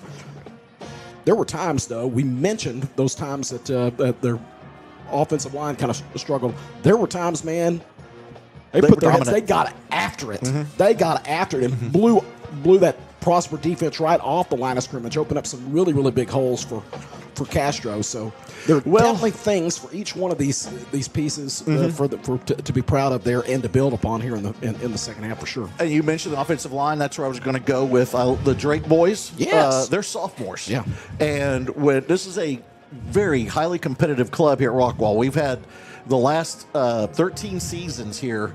We have been, either in the playoffs or right there knocking on the door. Like last year was the slowest year. But you don't make an offensive line as a sophomore unless you got something. And when two of them do it, when you got twins that are doing it, and watching them out there today. You know why? Yeah, that's what you were going. I'm sorry. Yeah. You just see, you talked about Castro, and I talked about Deloche, what they're doing. It's that line out there. And then you throw out Mummy, who's moved over to the guard spot, and then Cruz at the center spot, and then Karina over at the right tackle. Doing what he always does, right? And Prosper has one of the best defenses out there. They're bringing everything. And Jones, I believe, has been sacked once. And it's what you pointed out there as far as the average is concerned for that defensive line, averaging 6 that's their offensive line. I'm sorry. Excuse me. I'm sorry. Yeah, but it's one of those things that also I just love seeing all that. And then go over to the Rockwall defensive side. It's right there with the big three guys again. Yes, both over. All three of them 6 foot, right at a 6'2" average, and yeah, you're right. Real quickly, 240 pounds, and a good push out of that 3-4. And then again, my goodness, those linebackers. I mean, they've got to come in from every which angle. You got Allen on Prosper. He's a 3-year starter. You start 3 years on Prosper, you're doing something right. Yes, sir. But anyway, going over to the Rockwall defense, I'm giving them a little bit of grace because this is a new defense, pretty much. Yeah. I mean, not new, like brand new, but a lot of elements from last year's defense is still a part of this one. But when you have a new co-defensive coordinator come in, and this is your first live action going against one of the best offenses in the state, you're going to have some hiccups.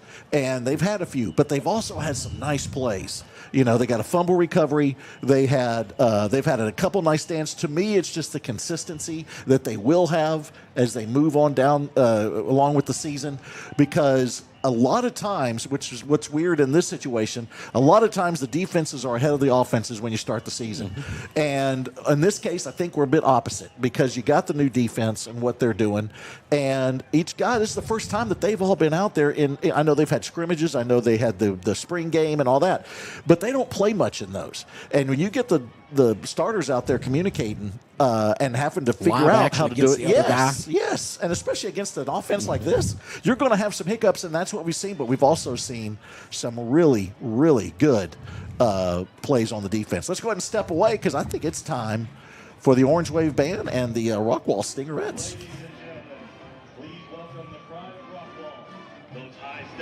High-kicking, award-winning national champion dogs of the gridiron, the Rockwall High School Stingerettes. The Stingerettes are led up to the field tonight by the Stingerette officers. From left to right, Lieutenant Layla Hunt, Lieutenant Angelina Wickham, First Lieutenant Elise Geiger, Lieutenant Mia Welch, Lieutenant Cassie McCabe, Lieutenant Kaylin Weir, and front and center, the captain, Miss Bella Rodriguez.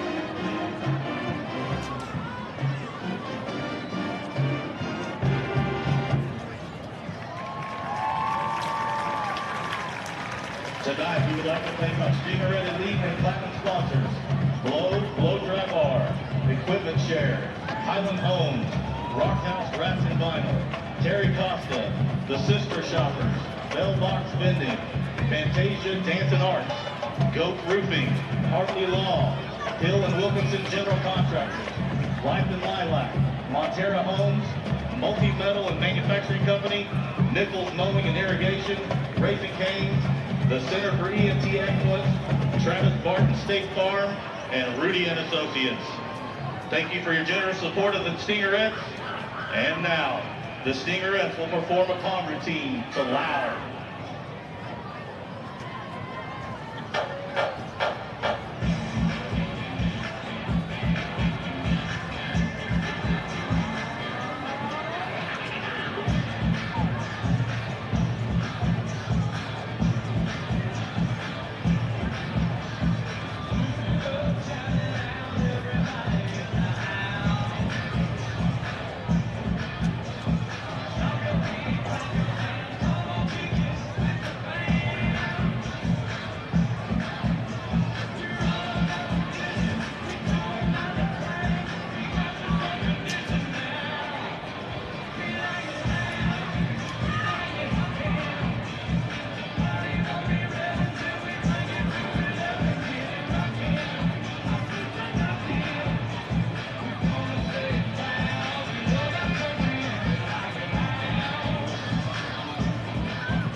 The managers are Ryan Brown, Savannah Crane, Hartley Holiday, Brayley Jackson, and Ada Rodriguez. Congratulations to our Stingerette of the Week, Harper Roberts.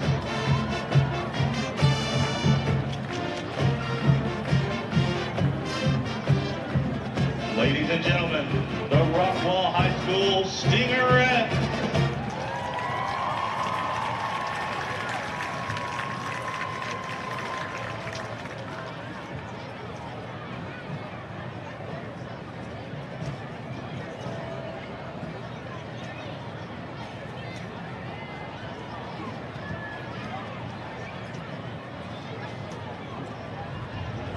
Ladies and gentlemen, for your halftime entertainment, we proudly present the Rockwall High School Orange Wave Band. Tonight, the Orange Wave presents parts 1 and 2 of their 2026 production, Not Found, a study in connection, featuring music from Layers by Tapia Devere and Slip by Shob Saran. The section of the week is the baritone section. Band members of the week are Nathan Hefner and Anna Vanel Baugh.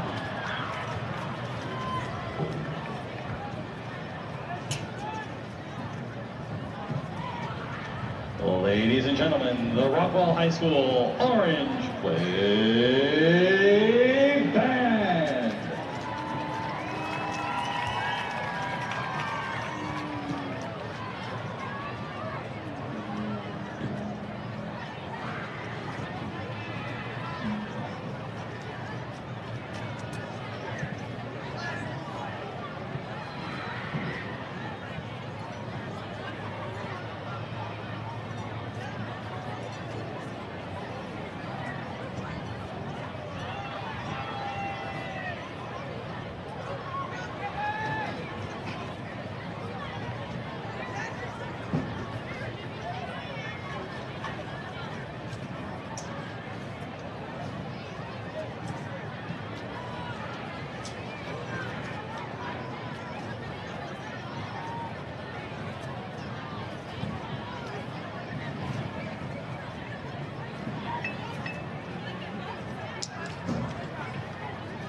Force Private Security, and Maverick Windows. Their support helps make our show possible. Command is under the direction of Brandon Downs, Carol Meadows, Hunter Irvine, Mackenzie Paul, Russell Lancaster, Trey Lewis. Color Guard Director is Ricardo Trejo. Drum majors are Lillian Kalina, Emma Kessler, Cole Kluge, Allison McCabe, and Evelyn McCaslin. Rockwall ISD Fine Arts Director is Ben Sumrak. Rockwall High School Principal is Dane Steinberger. And Rockwall ISD Superintendent of Schools is Dr. John Villarreal. Ladies and gentlemen, the Rockwall High School Orange Wave Band.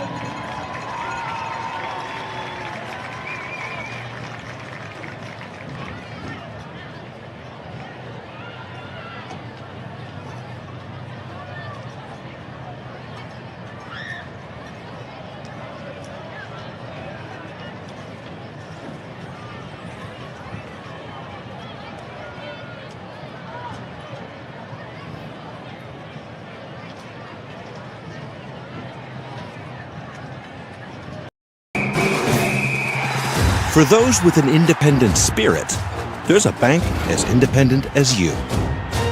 For buying a home, for building a business, for getting snacks at the game. We've been serving North Texas since 1875. Because we're more than a bank. We're your bank for life. American National Bank of Texas. I'm your starting quarterback, Texas Trey. Welcome to Alders Rockwall, where we're always in the game. Take a ride, there's a party over there that ain't no job. It's live, it's all the way live. Don't even have to walk, don't even have to drive. Just slide, slippity slide. Just forget about the troubles in your 9 to 5 and just sail on. That's what you do, just sail on. Now the dude's so funky, hey, what do you think? What is it called? It's called a lakeside stank.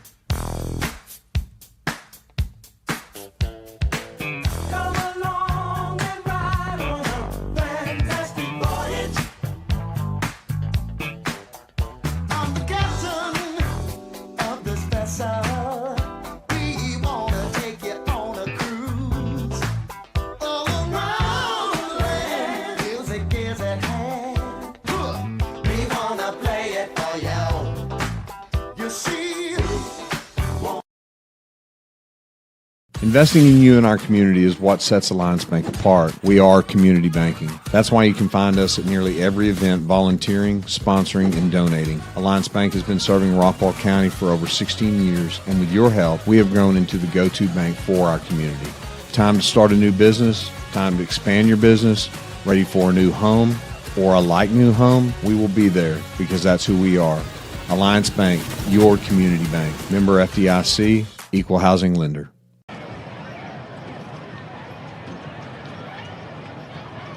Real estate halftime, and before we get to the second half kickoff, some of our students caught up with a drill team Stingerette dad. Let's hear what happened there. Whenever you are ready, go ahead. Hi, I'm Evan, and I'm here with, oh wait, I gotta say RSN. No, RSN, that was the thing I forgot to do. All right. Hi, I'm Evan, I'm here with the RSN, I'm here with Alan. A couple questions for you, Alan. What's it like being here today? It's great. I mean, it's the kickoff of the season. A little warm, but that's to be expected, and we're just looking forward to a good kickoff to the season. Yeah. Anything you're expecting this season? Anything new? Well, I think that we, with the new players always coming up, we're excited about the team. But we're here. We support the drill team, so we're here for the Stingerette. Okay, I got you. Well, thank you so much, Alan. Okay, Great thank you, Evan. Yeah. It's nice meeting you, bud. Nice meeting you too. Thank you. All right, and then once more, I think that is Evan Carucci. And so Evan also caught up with some students in the student section. Let's see what happened there and how many takes it took for him to get this one in. Evan for RSN. I'm here with Addison and Aubrey. How do you guys like the atmosphere so far? I feel like this student section is getting hype, like they're getting more to it. It's been pretty fun just getting everybody hyped up and trying to cheer on our team and, get the freshmen into it. Yeah, what's your favorite part of the game so far? I don't know. What'd you say? When we threw that time and we caught it over him? Yeah, definitely the last touchdown was immaculate. Okay, I agree. And one more thing, why should more students come here? to these games? To the games, I feel like it's just a very fun experience to like get to know your students around you and just like surround yourself with very fun people that can, just help you get involved in the community, because we do have a really good community if you just put yourself in there and you just, be yourself. Because it's fun. Let's be real. We get to be here. A lot of people don't get to have a nice 6A school winning all of these games, and we're going to continue winning and showing everyone off. Exactly. I can agree with that. Thank you guys so much. I hope you guys enjoy the game. Thank you. Welcome back to Wilkerson Sanders Stadium. Halftime has been proudly sponsored by Covenant Commercial Real Estate and Stan Britton. Big thanks to Stan and his sponsorship. And also I want to thank Riddle Brothers Roofing. Riddle Brothers Roofing is an award-winning roofing company serving the Dallas-Fort Worth Metroplex. From residential to commercial roofing, Riddle Brothers provides quality materials, experienced service, and assistance with insurance claims. Riddle Brothers Roofing, a proud supporter of Rockwall ISD Athletics. So, David, we're about ready to kick off the second half here. That is the Hanby Insurance kickoff, just to make sure everybody knows that. It's going to be Prosper receiving the opening kick or the second half kickoff here. What are your thoughts here on how we got to get this thing rolling? Tell you what, just put a little bit of pressure, and that's, again, as I've mentioned throughout, and I'll keep saying it throughout, that's what non-district's all about. Know what the challenge is here for the defense against this potent offense, but what a outstanding opportunity here for Rockwall's defense to go against this potent Prosper offense, and what a win it would be. They were able to hold this group to 4 and out on that first possession. We'll back up again and again, close this thing down to 11 points, a 42-31 lead here for the Eagles at the half. But man, Rockwall had an opportunity there on that last possession there. They could have gotten to the end zone and did something else. But answer your question, yep, a little pressure here on the defense. We'll see what they're able to do. Come out here. What an opportunity it is to be able to get this offense, this Prosper offense, off the field quickly. Last scores we saw, again, we see just a moment ago, JMO with 14-0 from over in Denton. Geyer with a 14-0 lead over the Hawks last we checked in. Okay, so it's not great, but not bad. No, yeah. Hang in there. They got to get some points on the board. Opportunity there. Yeah. And, showing a few highlights here.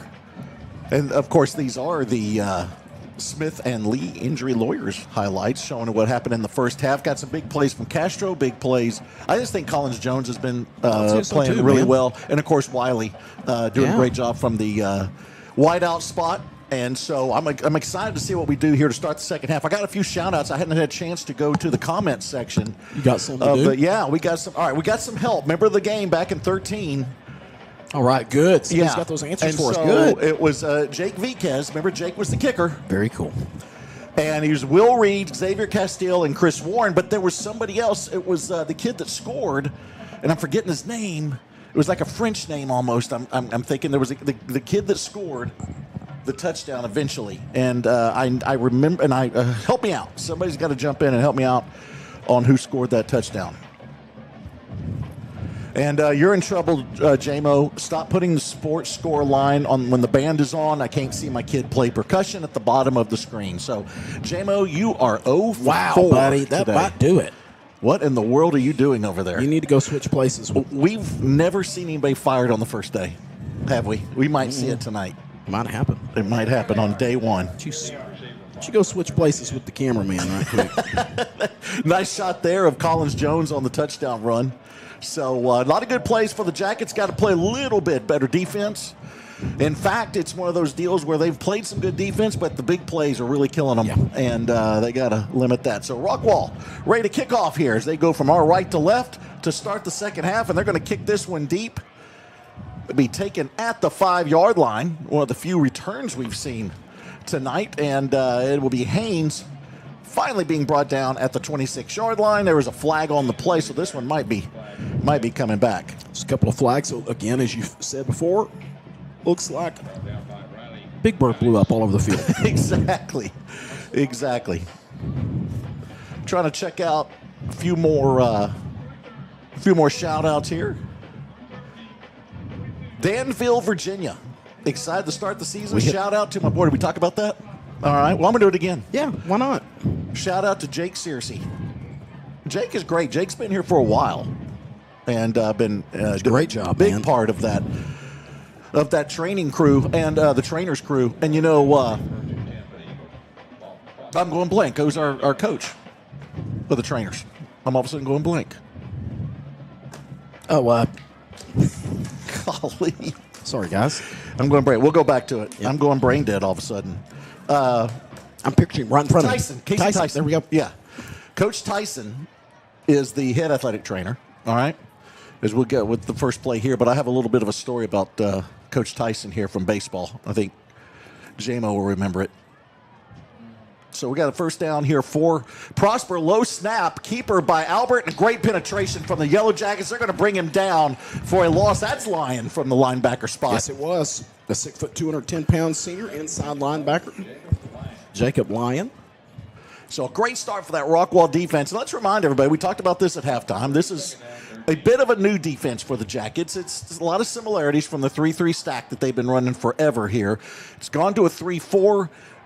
It's kind of to fit the players a little bit better, and also with the new co-defensive coordinator, Coach Soderquist. And so there's going to be some hiccups here and there. Out route will be caught and almost breaking a tackle, but not getting away. Will be the Prosper receiver. I think that's McCoy once again on the outside. It is.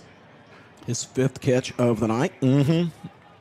And Moho is the one on the tackle for the Jackets. So it sets up now a 3rd down and 6. Big stand here for the Jackets. If they can get a quick 3 and out, get that ball, and they're only down 11 here to Prosper, they can make this a very, very interesting third quarter. It's going to be 2 receivers near side, 1 to the far side for the Eagles. Albert will have Bowman to his left in the backfield. And 4-man rush from Rockwall. They penetrate. There's the out route, and it's caught. Yep. That Rockwall secondary struggled tonight, and another reception made for the Eagles as he's brought down at the 40-yard line, and that is the all-world tight end. It was. Yeah. I mean, I don't even know what's Elliott Brown. Elliott Brown. He'll be making catches at Sam Houston, yeah. They do it. It's his 4th catch of the night, but all 4 have been huge. And if I'm not mistaken, I think all 4 of them have been on 3rd down. I think they're right. All 4 first downs. Yep. So a first down now for Prosper. Quick crossing route, tipped, not intercepted. Had a chance there. Rockwall could not find it. Yep. Good job. Nice pressure into the backfield. That was Young on the defense for the Jackets. We got a flag, don't we? Mm-hmm. Let's see what this call is going to be. They're not facing the direction we like. Nope. Let's see what the call is. There it is. Personal foul. Yeah. Roughing the passer. Mm-hmm. Tell you what. Not sure whether the contact was directly there, but the quarterback did a good job of doing a little selling. Yes, just a little bit. So now a first down after the penalty for the Eagles. They're going to be in Rockwall territory at the 46-yard line. New set of downs. Brand spanking new set of downs, David. Yeah, I'll tell you what. That one's real. That's too shiny. That is their too first shiny. down. We're not fans of those. Stacked receivers to the far side. They try that wide receiver screen. Well read by the Jacket defense. He doesn't officially go to the ground, but they hold him up to get the stop, and that's going to be a loss of 2 for Prosper on first down. Set up a 2nd down and 12 now. So we'll go on to the 10-minute mark here in the third quarter. Good job of reading and sniffing that one out. Great coverage on the outside. And again, though, great pressure getting into Albert's face. Mm-hmm. That was Christian Lawyer and Amoo on the tackle on that far side. Lawyer needs a fumble recovery. We haven't had one yet. It seems like he gets at least one a game.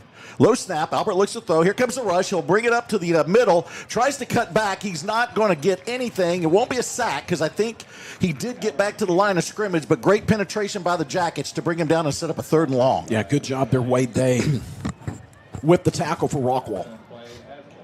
This is a lot. Again, we've seen Albert, his ability to be able to scramble and get himself out of tough situations all night long. Not able to do it that time there, as you'll be able to see the replay. As I mentioned, Wade Day leading those efforts. So a big 3rd down again here for the Jackets defense. They show Lyon pressure right on the line. 9:15 left in the third. Albert has time, throws it over the middle, a little strong, trying to hit McCoy once again. He was open. Marcus McCoy has had a night, but he overthrows him, and that sets up 4th down for Prosper. Is this their first punt of the night. It will be. Yeah. Hey, what did we say the defense needed to do on that one? Well, it comes down to stops. Yes, Remember does. Coach It really Webb does. used to always say that. What did he say? I just want one more. Yeah. Yeah. If we can get, he'd set a number of stops he needed. Didn't worry too much about yards. Let's just get some stops. And he counted. Talk about hold and serve, man. Right. And he counted halftime as a stop. If you stopped an offense and they couldn't get in time, he goes, that's a stop. Low snap, gets under the punter's legs. That's Christensen. He's going to have to recover it, and Rockwall's going to have outstanding field position at the 26-yard line of Prosper. Big play there for the Rockwall special teams. Really helped by Prosper on the low snap. Absolutely. And what we say? We said one of the keys, the most important thing there for the defense, how big of a deal it would be to be able to get this team, get that high potent offense off the field, get the ball back. Big opportunity, big break here for the Yellowjackets as we see the ball, just a misguided snap, heads up play there by the punter rather, to get back down there and get on top of him. A great job here, and a huge opportunity. That Rockwall defense checked the box. They did their job on the first possession. Here's the offense this time. You got it. We said, Billy, before, you can't give Prosper those chances as far as their offense is concerned. You also got to take advantage of the opportunities that you can, like these breaks that you have against this Prosper team. Agree 100%. So let's see what Rockwall can do here with trips on the receivers. 2 wide right, 1 near side. And this is going to be Castro with room on the right side into the secondary. A hurdle, and he gets to the 15. What a play by the senior running back to get quick 14 yards and a first down. Rockwall. It's a Covenant Commercial Real Estate first down. Yeah, good job there. Nice job getting back out towards the outside. And then, of course, we saw him kick it back into another gear there as we see the replay now. And then once he got into the open field, saw a little bit of burst of speed. And how about the little hurdle at the end to pick up an extra, get over the top of that defender and pick up an extra couple of yards. He's going to get another opportunity here. Waits for the block. He'll be spinning out of a tackle. Try to get to the 10-yard line. Won't get there. He'll be stopped at the 12. Want to give a shout-out to Jeff Hicks. He's the head coach to the Jackets 6th grade football team. They kick off their season tomorrow at Sunnyvale. So good luck to the 6th grade Yellowjackets.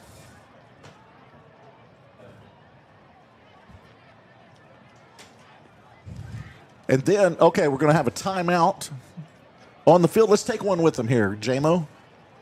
And we'll be right back with Rockwall Yellowjackets football.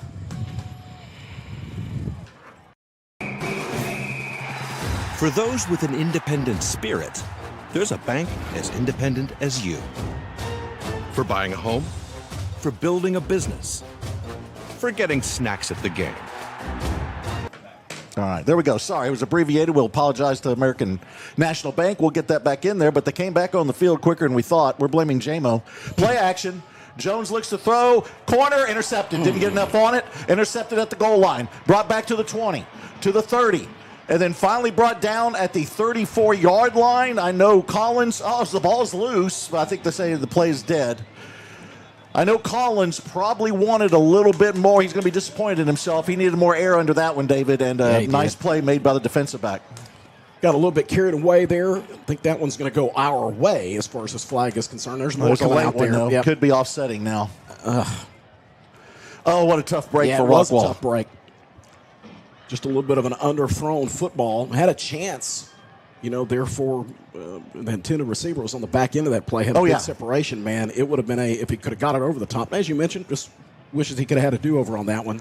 But it would have been a sure touchdown. But it was Puffer that chased down the defensive back on that. I did not see who got it for Prosper, but it was intended for Wiley, who was open, as you mentioned, David. Real quick, back to Jeff Hicks. He says, we already talked about the Drake boys. Hunter Drake and Heath Drake are on the offensive line, where their little brother, Henry, is the center for the 6th grade Yellowjackets. So they're all over the place. They're doing their job on the offensive line. Is something else for. And if I remember for the right, Drakes, I think Daddy Drake was a former Yellowjacket. Yeah. So there you go. It's all in the family.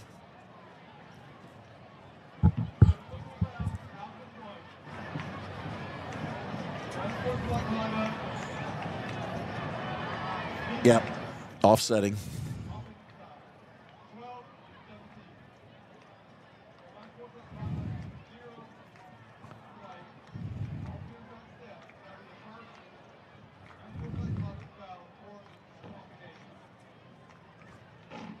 All right, no disqualification, right? No, I believe he's. I think one more they will be. And of course, you were talking about Eddie Drake. Yes. Yes. Yeah. Yes. Played for Rockwall. You're right. Years ago. Yep. So if y'all want to email us, that's how we got that from Eddie. But their dad is, Eddie Drake is their Eddie dad. Drake, yeah. But Jeff Hicks was the guy that emailed. Talking about the younger one? Yep. But if y'all want to email us, the email address is at the bottom on the scroll. But next time when the band's out there, we're going to have to get that scoreboard off there, JMO, because you got somebody mad. Can we even count how many things JMO's messed up tonight? I mean, we can't do it on one hand. We got to use both hands. Turn the page over. I mean, I don't know what we're going to. It's like, I'm surprised we're on the air. He's got family distancing from him. You know what I mean? Exactly. That doesn't happen a lot, you know. In all our years, I've never had my family distance from me, but no matter how bad a job we've done, I've always felt like my family's been in my corner, you know. Exactly. Exactly. One of them sold me out. You know what we hadn't done? We haven't wished Chris Curtis a happy birthday. His birthday was yesterday. Did you know that? Yes, I do, because he through his own celebration. He was posting, right. made his own video of himself in the bed. Yeah, that's right. Yeah, of course we knew. Everybody in Rockwall knew. You know, of course. All right. Here we are, back on the field finally. Yeah, he is 40 years old. Man, I'd kill to be 40 again. You ain't kidding. That was a long time ago. Slot man in motion for Prosper as they get it on their second takeaway of the ball game. Handoff here to Bowman. Not much there. Rockwall's defense has played stout so far in this second half. Got a flag on the play, so it may go back 5. Although, if you're Rockwall, do you take it? I mean, I think you do. That's a 1st and 15, but you held them to pretty much no gain. Do you want 2nd and 10 or 1st and 15? There's a little bit of a conversation on Boy, that. If we had David Rako here, he would talk 2 hours about that. And explain to you in depth the reason why. There's nothing more exciting for Rako than a flag. And then he might disagree with the decision that was made, and then definitely explain to you why. Rockwall declined it. Rako is so angry right now. He is so angry. He would get mad at us when we drove and didn't pick the proper parking spot. All right, 2nd and 10 now. They're going to hand off to Bowman once again, and Rockwall's defense is there. They got to get him on the ground, though. Boy, these guys are tough to bring down. Night, hadn't we? Mm-hmm. Both of them, but Bowman especially. Mm-hmm. Bowman and the other Worthington. Yep. I mean, yards after contact have been crazy. Another 3rd and long now for Prosper. We're at 7:34 left in the third quarter. Rockwall down 11, 42-31. They were down 4 at one point. But Prosper scored a touchdown just before half. Go up 11. Here comes the rush. They're going to throw out route, and it is incomplete, and there's a flag. And we got a few more. And they're going to say that McCoy was tackled on the route. Oh, boy. So another tough break for Rockwall on a 3rd down. We got Richard Terry, the great Richard Terry, who, by the way, I'm going to bring a couple things. I didn't know, Kenny Terry, quarterback for the Rockwall Yellowjackets back in the 63 state championship team, unfortunately passed away earlier this year. Richard was his cousin. Richard was kin to him. Did not know that. But Richard is asking how much to sponsor a Coach Young temper tantrum. How much will that cost a tantrum? I don't know. We need to check because everything's up for a bid. Yes, it is. That can probably be arranged. Yeah, we can. What? Call Chris Curtis, Richard. Hey, and a shout out to one of the Rockwall greats. We used to love watching him, Kai Cavan. Yes. Watching the broadcast, he's been working O-line trainings with all 3 Drake boys for almost 4 years now. I love those boys. So, shout out to Kai. The whole Cavan family's outstanding. Yes, they are. Little brothers on the baseball team. Kyle is, big wig at the church. He's already into heaven. He's done everything he's supposed to do. His way there. He's already earned his way. Low snap. Albert will hand it off to Bowman. He's got room, and he's going to get about 5 yards on that carry. Good job by the Rockwall defense to get there and keep him to just 5.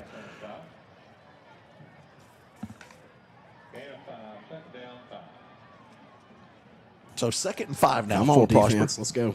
6:54 left in the third quarter.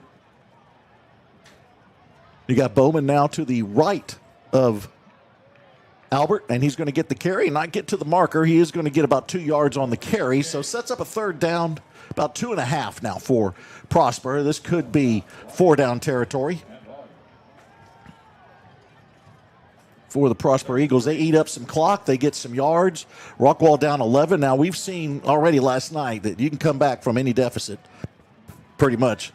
So Rockwall definitely would love a stand here to give themselves an opportunity, but they're going to have to get it on another set of downs as Bowman's going to get the first down on that run up the left side. So move the chains and give Prosper a fresh set of downs as they will get the clock to under 6 minutes before they snap this one, and Rockwall still down 42-31. Bowman won his 7th carry of the night. And there's going to be a jet sweep here to McCoy, and he will go nowhere. Rockwall reads it, stretches it out, and brings him down. Nice stand there, or at least nice play there for the Jackets defense. Stretch that out. Is that Edwards on the tackle? All right. You said 38? Okay, Alvarez. Yeah, Alvarez. He has had a lot of tackles has. tonight. Yeah, played a lot. So 2nd down and 10 now for Prosper. Now it's going to be Albert to throw. 4-man rush. Got a man on the go route. Got him wide open. And he will not bring it in. Oh, got a break on that one. Yes, they did. He had broken free. Is that? Yeah, it's Elliott Brown. Yeah, he could not bring it in. Brown with about 3 yards of separation just off his fingertips. That one's one he's going to want to do over on. He was in the H-back spot, did the wheel route, and just went right by the Rockwall defender. That pass was just a bit long, and now it's a 3rd and long, 3rd and 10 now for Prosper at the Rockwall 37. Heavy rush from the Jackets. Albert looks to throw. He's hit as he throws. It's incomplete. That rush affected the pass, and it sets up 4th and 10 now for Prosper. Where's this flag? There's a flag on the play. It's right there on the line of scrimmage on the near side. There we go. Holding on the Eagles. That'll be declined. So 4th down and 10 now for Prosper. I was getting really concerned about that one there. I was too. I hadn't mentioned the officials tonight. Should I mention them? Yeah, of course. We got Rob Estes as the referee. Head linesman's Brennan Moore. Line judge is Corky Randolph. Umpire is Tyler Anderson. Back judge is Brian Williams. Side judge is David Rako. And then field judge is John Bailey. Those are guys that we've all known pretty well. We've seen those guys around on lots of Friday nights, that's for sure. They go for it on 4th and 10. Heavy rush from Rockwall. Albert's going to get free. That's the danger there when you have the blitz. If he finds that seam, he's free, and he is. He gets 11 yards on the carry and keeps the drive moving for the Prosper Eagles. That one hurts. Yeah. That one hurts. So that clock will stop at 5:08 after he goes out of bounds, but another first down for the Eagles. Nice rush from Rockwall, and they did contain, but they left that opening there in the middle. Good job by that offensive line from Prosper. David, we were talking about earlier, that line averages 6'4", 285. Crazy. Low snap. This time it's Bowman getting the handoff. Looks for room on the near side. Rockwall's defense is there. They'll stack him up just past the line of scrimmage. Alvarez is involved in that one again. And again, we can follow this whole philosophy here. You know, as you mentioned, the size of this offensive line, the effectiveness of this running game. Just keep the ball on the ground. Just try to keep banging in the trenches there, wear out this defensive front for the Yellowjackets. Reminder that next week we will be in Jesuit. Rockwall takes on Dallas Jesuit. We'll be on the road. Hope. I was going to say, buddy, we get the regular booth. We're not in the oven. That is the hottest game we've ever done, was the last time we were there. Ever. And I've done some baseball games that have been hot. And you've done some softball games that have been hot. Absolutely. McCoy in motion. They're going to give it to him on the pop pass. Makes one man miss, cuts it up on the numbers, and he'll finally be dragged down just inside the 20. He's going to end up with 6 yards on that carry. That's officially a pass for Albert as he tossed it forward, even though it was about 6 inches. Going to 4 minutes left here in the third quarter. This is like the fastest quarter we've had in a while after having the first two, the longest in the history of football. Balances out, huh? Yeah. So you said the Rangers lost again? Yes, they did to the Brewers. Are we shocked? No, we're not. Brewers are good, too. Yeah, Very, very good. Tommy McMahon's chiming in. Tommy. Yeah. Tommy's always. He's on the mark on the comment section. He's always watching and listening. Stacked receivers both sides, 4 receiver set, and it's going to be a handoff to Bowman. No, it's a keeper by Albert, and he held it at the last minute. That was a read option. He held it until the last minute and then took it up the left side for a first down and another new set of downs for Prosper. This has been their most sustained drive easily of the ball game, and the biggest thing they're doing is just running time. Yeah, that mindset's been keep the ball on the ground. Again, as we mentioned a moment ago, got a couple of good options. Good play call there. The quarterback read that one well. Good decision to keep it and follow this offensive line. Wear out the defense and wear out that clock, and that's what Prosper's been able to do definitely on this drive. So now, 1st and 10 for Prosper. They got to get inside the 5 to about the 4.5. And here's another quick hitter. Right up the middle, helmet's off. They have to stop the play once the helmet goes off. They're calling a touchdown. I thought the play had to stop once the helmet came off. Yeah, the other official's coming in. He's coming behind that play. Yeah. Yeah. And I think that was Bowman, wasn't it? Oh, no, that was Albert. Okay, yeah. And so now you're going to have a... It was the backup quarter. It was 15. No, I think that... Yeah, you're right. It was Rutledge. It was Rutledge, yeah. Rutledge took it himself. And now Albert is back in with Bowman. But Rutledge is not going to get credit for the touchdown because the helmet came off. Yep. At about the 4. They're going to say he got the first down, so it's going to be 1st and goal now for Prosper. 2:38 left here in the third quarter. Albert back in at quarterback. Clearly Rutledge is the running quarterback. Parker Rutledge is a junior. Probably taking over the reins next year.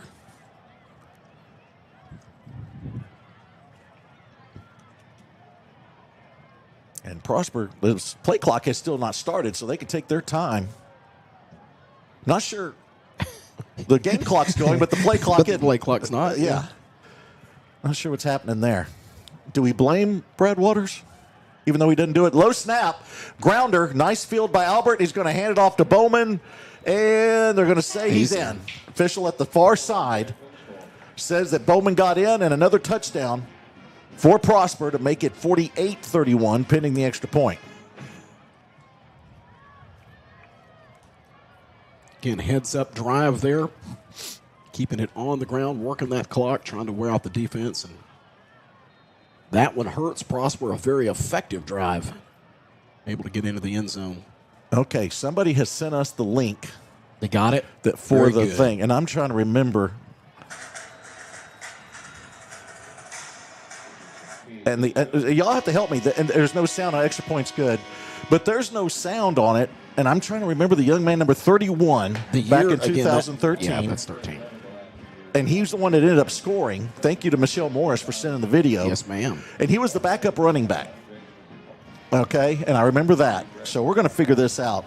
Let's go to a break. You have time to do a break real quick, J-Mo, or do you want to screw this up too? You going to do it? All right, let's do that.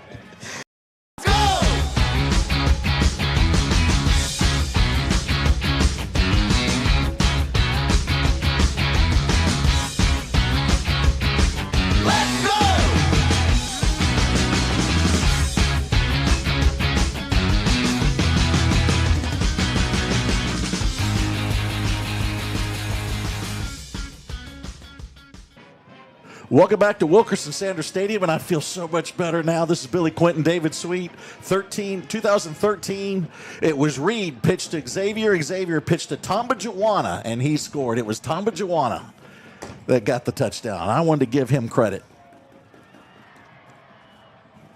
Yep, there it is. There's the video. Yeah. It's the featured game video if you go back on Max Preps and look at that 43-33 win for the Jackets over Tyler Legacy. Yep. At the time, Tyler Lee. And it's going to be Goss with this one. Bring it up the near side on the kickoff return. That is a Hamby Insurance kickoff. And he'll bring it back past the 20 to the 21. We got some more anger issues out there on the field. Flag on the play. You think there's any talking going back and forth out there? First week, both teams wanting to get out here and play, mix it up. A little frustration. A strange game at that, hadn't it? People are asking on the thing. It is co-defensive coordinators. Yeah, Coach France is still here. Coach Soderquist came over from Heath. Soderquist, East Texas guy, Lufkin, coach there. So they're kind of doing the co-defensive coordination right now. And all I'm saying is this defense is going to be solid by the time we move along. I firmly believe that. It's just the first game. I already talked to Dale Downham. He's already figured out that he thinks Rockwall's going to go 0-10. The sky is falling for Dale. The sky is falling. I said, they have played a whole half, so you probably can make a judgment on that. Go ahead and draw conclusions. But, right. Against one of the better teams in the state, number 8 in the area. Called non-district again for a reason, too, right? Yeah, exactly. Mm-hmm. But anyway, I did see his, how do I say this? His very good friend Terry. She was there, and she is great. She makes the best desserts in the world. Where'd you see her? Down there? In the booth over there. Right, yeah. She's with us all the time in baseball. She's awesome. She is. She knows her way around a dessert. Let me just tell you that. And then she puts up with Dale. It's Dale. Insane. But as my son would say, she puts her thumb into it. She knows how to do it. Yeah. Speaking of my son, Cash, I think he's watching. He's in California. He's in L.A. What's he doing out there? I'm hanging out with all the homeless, I guess. Yeah. I don't know. Have you seen those videos? That's nuts. But no, he's visiting Claire Randolph. All right, very cool. So him and Claire are hanging out. Buddies. They have been buddies since for a long time. Day one. You mentioned earlier when we were. All right, we have offsetting penalties again. I think I told you, but Brody and I were up in Chicago a couple of weeks ago. Of course, when you were talking to our athletic director, Greg Priest, you were talking about. We're trying to get some. They're going to re-kick it. Sorry, I was getting that info. Of course, yeah. We were mentioning the fact that Brody and I were up in Chicago a couple of weeks ago. You were talking to our athletic director, Greg Priest, about when Cash at DePaul. Lived up there. Mm-hmm. And worked at DePaul. Worked at that arena. Yep. Brody and I stayed in the hotel directly across from Wintrust. Really? I sent Cash a picture of it. It was pretty he cool. told me. It was pretty cool. Cash would work for the DePaul athletic department, so I would watch DePaul basketballs on the CBS Sports channel. Mm-hmm. And I'd watch their games, and Cash's job was seating the VIP people on the courtside seats. So every game, I'd sit there and text him. I go, "Hey, that's a nice blue shirt you got going," because I'd see him every time they played at home. It was great. Cool. Yeah. But he loved it up there in Chicago. But what a neat arena, by the way. It's a great arena, great city. I love it. You know, I'm going to say this. I think it's catching on. You know, I like to call it the Windy City. I started that last year. You know, I thought that was a good name for it. The other day, I had a mug. It has Windy City on it. It's kind of funny. I might have heard that a couple of times when I was up there. You've really, listen. I started it. That moniker, that's sticking. Because it's really windy up there. Yeah. And so I thought, let's call it the Windy City. All right, here we go. Re-kick from the 40. And I believe this is going to be Schaus with an opportunity now. Coming near side, and they'll be out of bounds at the 31-yard line.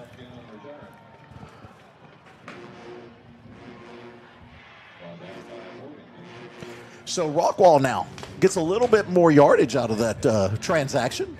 So now we got to get this offense in gear. We're in 1:47 left in the third. Down 18. Quarter has slowed down a little bit. It has. Being the fastest. Well, guess what? But I'm excited that people have taken that Windy City thing and taken it to another level. Right, it's on a cup. I saw it on a mug. It's amazing. I should have copyrighted it. You missed your opportunity, didn't you, Well, Billy? I'm thinking of another one here in a second. I'll tell you. Okay, this is Deloge getting an opportunity here.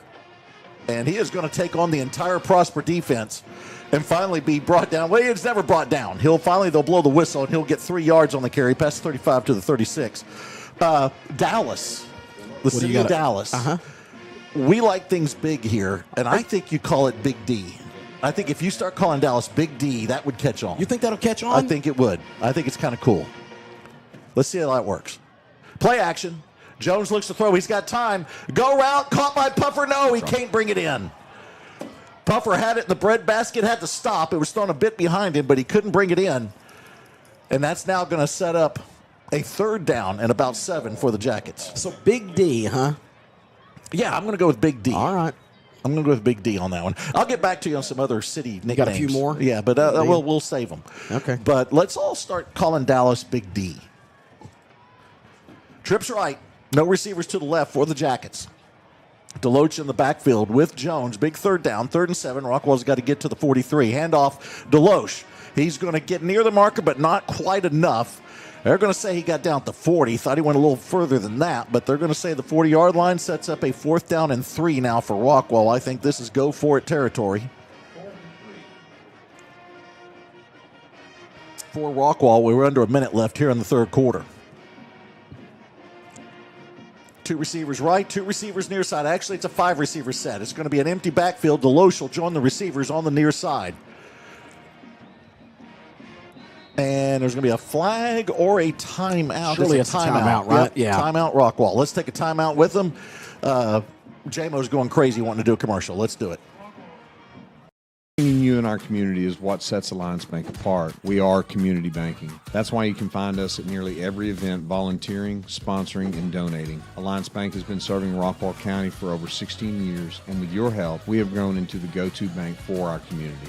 Time to start a new business, time to expand your business, ready for a new home or a like new home, we will be there because that's who we are. Alliance Bank, your community bank. Member FDIC, equal housing lender.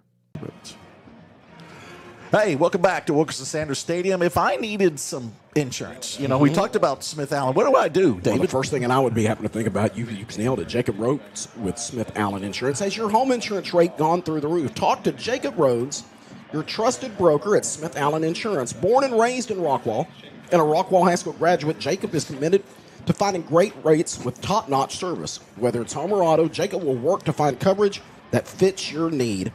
Call Jacob today at 214-460-3638. Smith Allen Insurance, your local reliable partner helping protect what matters most. Once again, Jacob at 214-460-3638. Of all the roads, I think Jacob may be the best. Is your favorite? He's my favorite. The best? Blake's pretty cool. He's a Blake's pretty good fine. guy. Carla's great, but I like Jacob. Jacob's the one. Jacob's a go-getter. He's also a sponsor, so it's That's yeah. right. Empty backfield here for Jones. 4-receiver set. He's looking to the lone receiver. He's going to keep it himself. He's got the first down. He'll slide, but not get all the way down, and they're not throwing a flag on that one because I don't think he was all the way down. All right. Yep. Yeah. You're right. It was not one of the best slides you've ever seen. It was not a Ricky Henderson slide.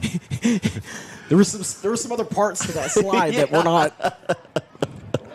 But Rockwall gets the first down. They quickly come back to the line with 22 seconds left. Deloach looks for room. He's got it.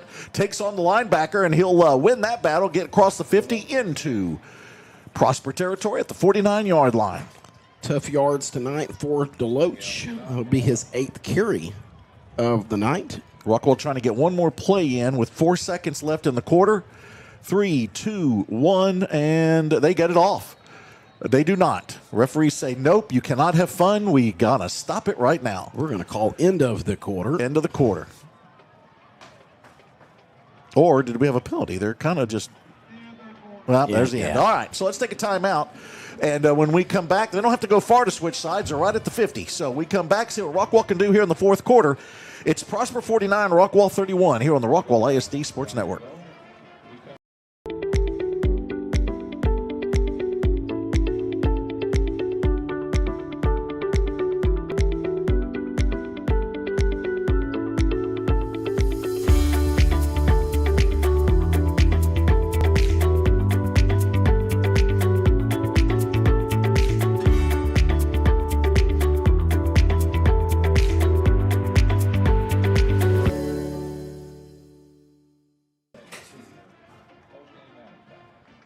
Hey, David, are you looking for a place where active adults can enjoy great living, great amenities, and even better community?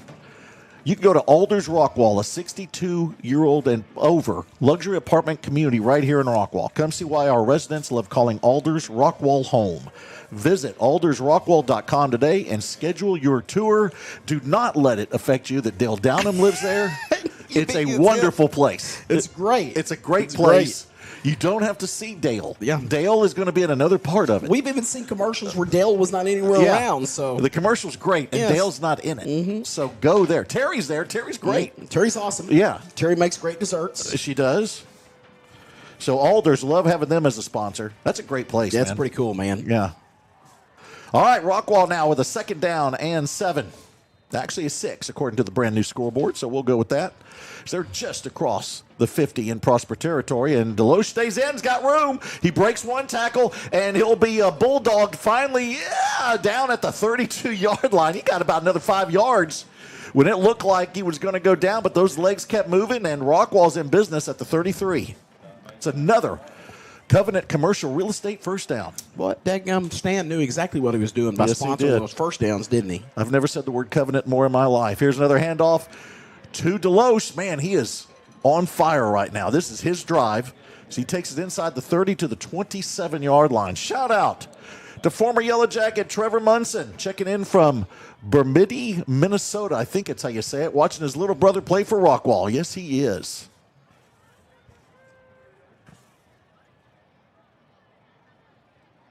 Remember old Trevor and his brother's Jacob Munson. Now, Jacob, a little different than Trevor. Jacob's on the line. He's an offensive lineman. Here comes a blitz from Prosper, and they're going to hand it off to Deloche, and he's going to have the first down. Do a little more crowd. I feel like we're in a tunnel. Pretty quiet. There we go. There we go. Because we got a lot going on here. That's demerit number 16 for It's been a rough J-Mo. night. Yeah. You know it's non-district for J-Mo, too. Yeah, I know. We have to remind ourselves that. Yeah. You know what I mean? Preseason. I for hope him. we can remind Chris of that. When, I know. You know what I mean? Well, when we have the staff meeting, I'm going to Man. defend him. Yeah. I've decided I'm going to defend him when All we have right. the staff meeting because Chris is going to go crazy I mean, he on is. him. And the fact that, he's not even going to have his own family in his corner. We're going to have to step up and try to save him because, you know what I mean? Exactly. Yeah, Oh, it's crazy. if that rooster crows again, You're not we're going to kidding. know it's happening. You bet, dude. 3 receiver set. We've heard it twice. Castro is in the backfield with Jones, and it's Castro with the handoff right up the middle, has the block, makes a nice move, gets into the secondary, will not go down. Is he in? Give it to him. Give it to him. Now they're going to say he's down at the 1. What a run by Caden Castro. But you know what? We all know this. It's a Covenant Commercial Real Estate first down. That's it. 22nd carry of the night. Prior to that one, had 153 yards rushing. He did too, didn't he? He got in. He did, guys. Give it to him. Let's get him the touchdown here. Let's go. There it is. Nice leap over the top. Rest Haven touchdown for the Rockwall Yellowjackets. And they're going to get their 37th point on the board. Second touchdown of the night for Caden. I believe we'll go for 2 here to cut it to a 10-point deficit. Jones will come over, talk to the coaches. Time of that drive, too, Billy. One thing that stands out on this defense, at least got a little bit of a break. And obviously, the most important thing is Rockwall able to get that one to get into the end zone.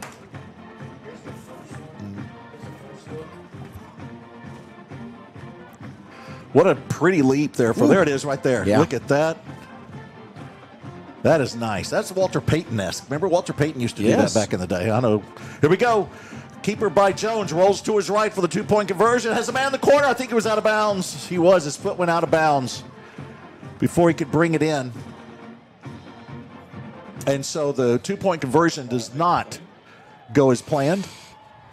So the score remains 49-37 Prosper. We got a good one here, man. This is fun. I don't think Prosper felt like this was going to be like this. It's got to be a little bit of frustration for these guys. Rockwall will not stop. Well, there's so, and that boy, the receiver was wide open, trying to see who that was in the corner. Oh, that was Puffer. Magic Dragon was open in the corner.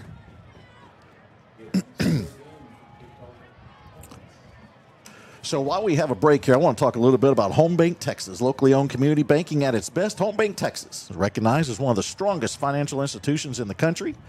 Rated 5 stars by Bauer Financial. Visit the Rockwall location at 105 East Ralph Hall Parkway. Home Bank Texas, a proud supporter of Rockwall ISD Athletics. At the break, I know people are expecting to see 60 minutes. I know the game has gone long, but we'll show you, we're gonna see it in a minute. But and you'll see it in its entirety, but we'll show you there in a minute what we got in store for the remainder of the night here on the Rockwall ISD Sports Most Network. important thing is we just don't want you to stay tuned after the ball game. Right. Yeah, stay tuned. There's more to come. There's more to come. Yeah.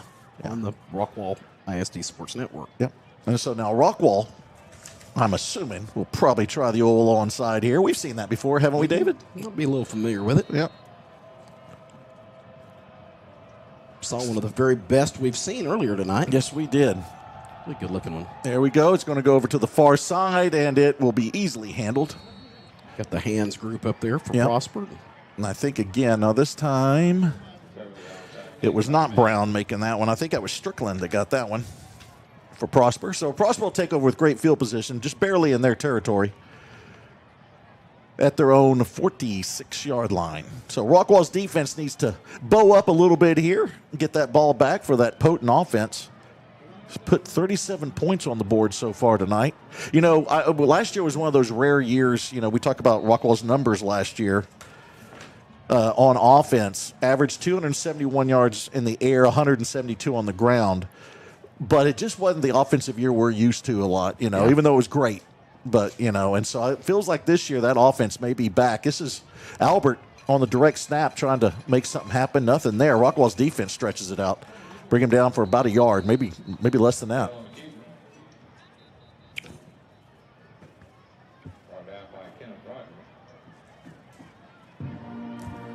Get a little timeout here.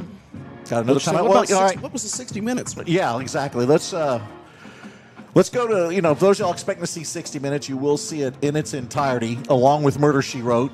And then we have a documentary that's following. It's called 19 Years of Game Calls. And what they've done, David, the 19 years we've been together, of all of our broadcasts, they put together the games that we actually call the play on the field, and it's going to last only 20 minutes. I said they did that.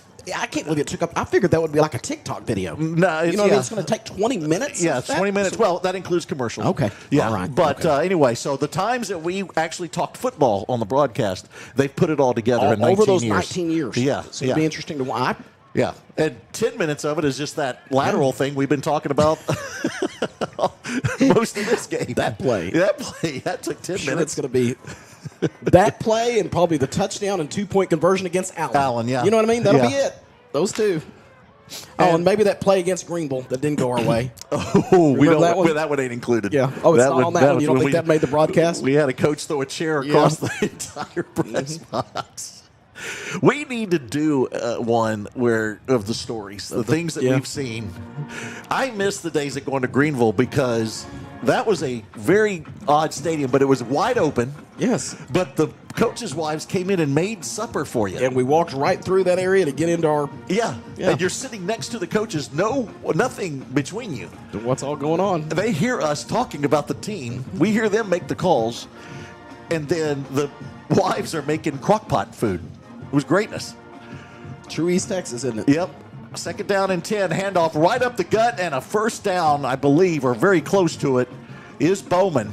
Maybe just barely short, but my goodness. Literally right down the gut. Yeah, it really was. Right up the middle. He's about a yard short. Has to get to the 44. He got to the 45 of Rockwall. So 3rd down and 1.5 or so. Double tight ends here for Prosper. Albert's going to keep it, and he's going to have the first down. Takes it right up the gut, waits for those blocks to develop, gets inside the 45 to the 44. Albert with his 8th carry. Shout out to Nathan Tran. He says, Billy and David, y'all are doing great. Hey, Nathan. Nathan's always watching, always listening, and always checking in, letting us know he's out there. He sure Big is. supporter for Rockwall. My question is, why is Trevor Munson in Minnesota? What's happening there? Let us know, Trev. Yeah. Bowman again picks his way through that line. Nice job by the offensive line to give him an opportunity to make a couple moves and get some positive yards, get 4 yards on that carry. How in the world, by the way, Trevor, is your brother a junior? Yeah, no kidding. And a lineman. Gosh almighty. Listed 6'2", 240-pound junior. Mm-hmm. Wow. Low snap. Albert looks to throw. Has time. Go route. Far side. Incomplete. Out of bounds. Yep. I don't know. Did he hang on to it? Well, he didn't. He didn't. Okay. Yeah. Went to the highest part on that one. He did his part, but just unable to secure the football. Pretty good coverage over there, though, for Rockwall. I think that's Preston Palmer over there on the coverage. It is. That was Preston Palmer, 6'1", 162-pound senior on the coverage. Known Preston for a while.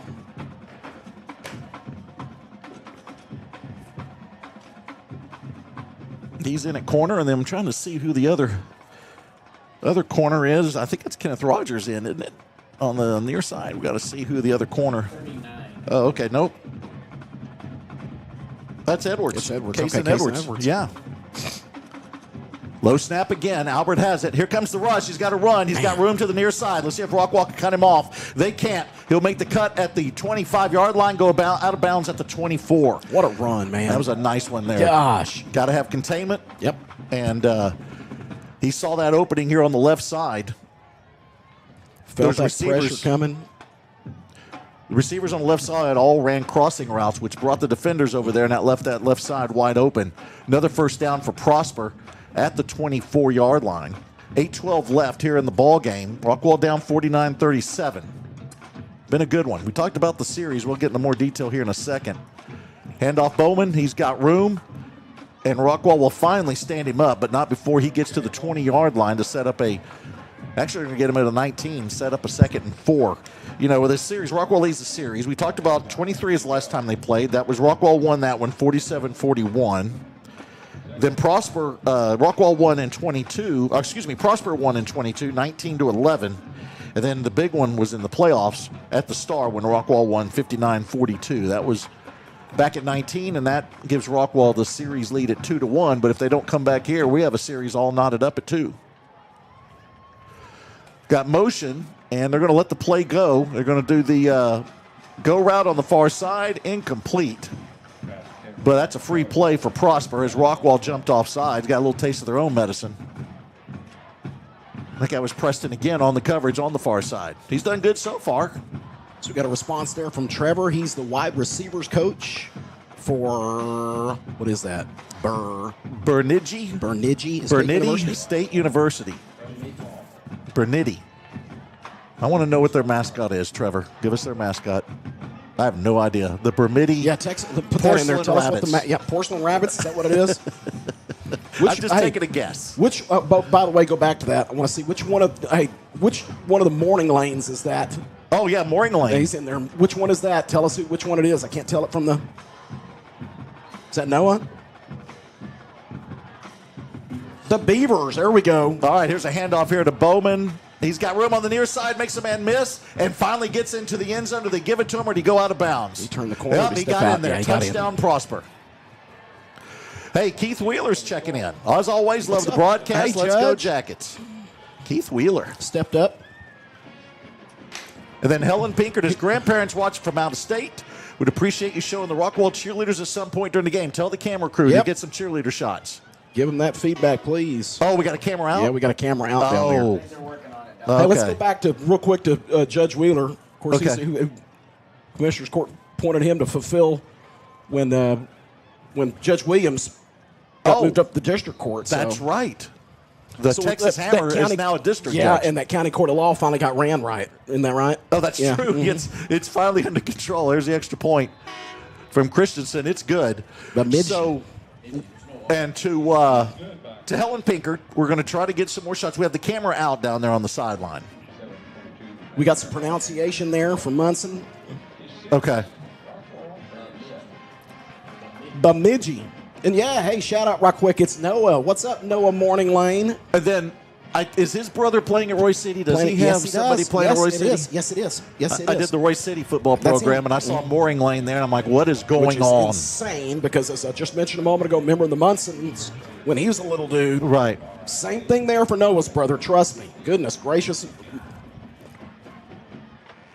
Unbelievable. But shout out to Helen Pickard. We're going to try to get that. That'll be addressed. Yes, it will be addressed. We know what we're doing.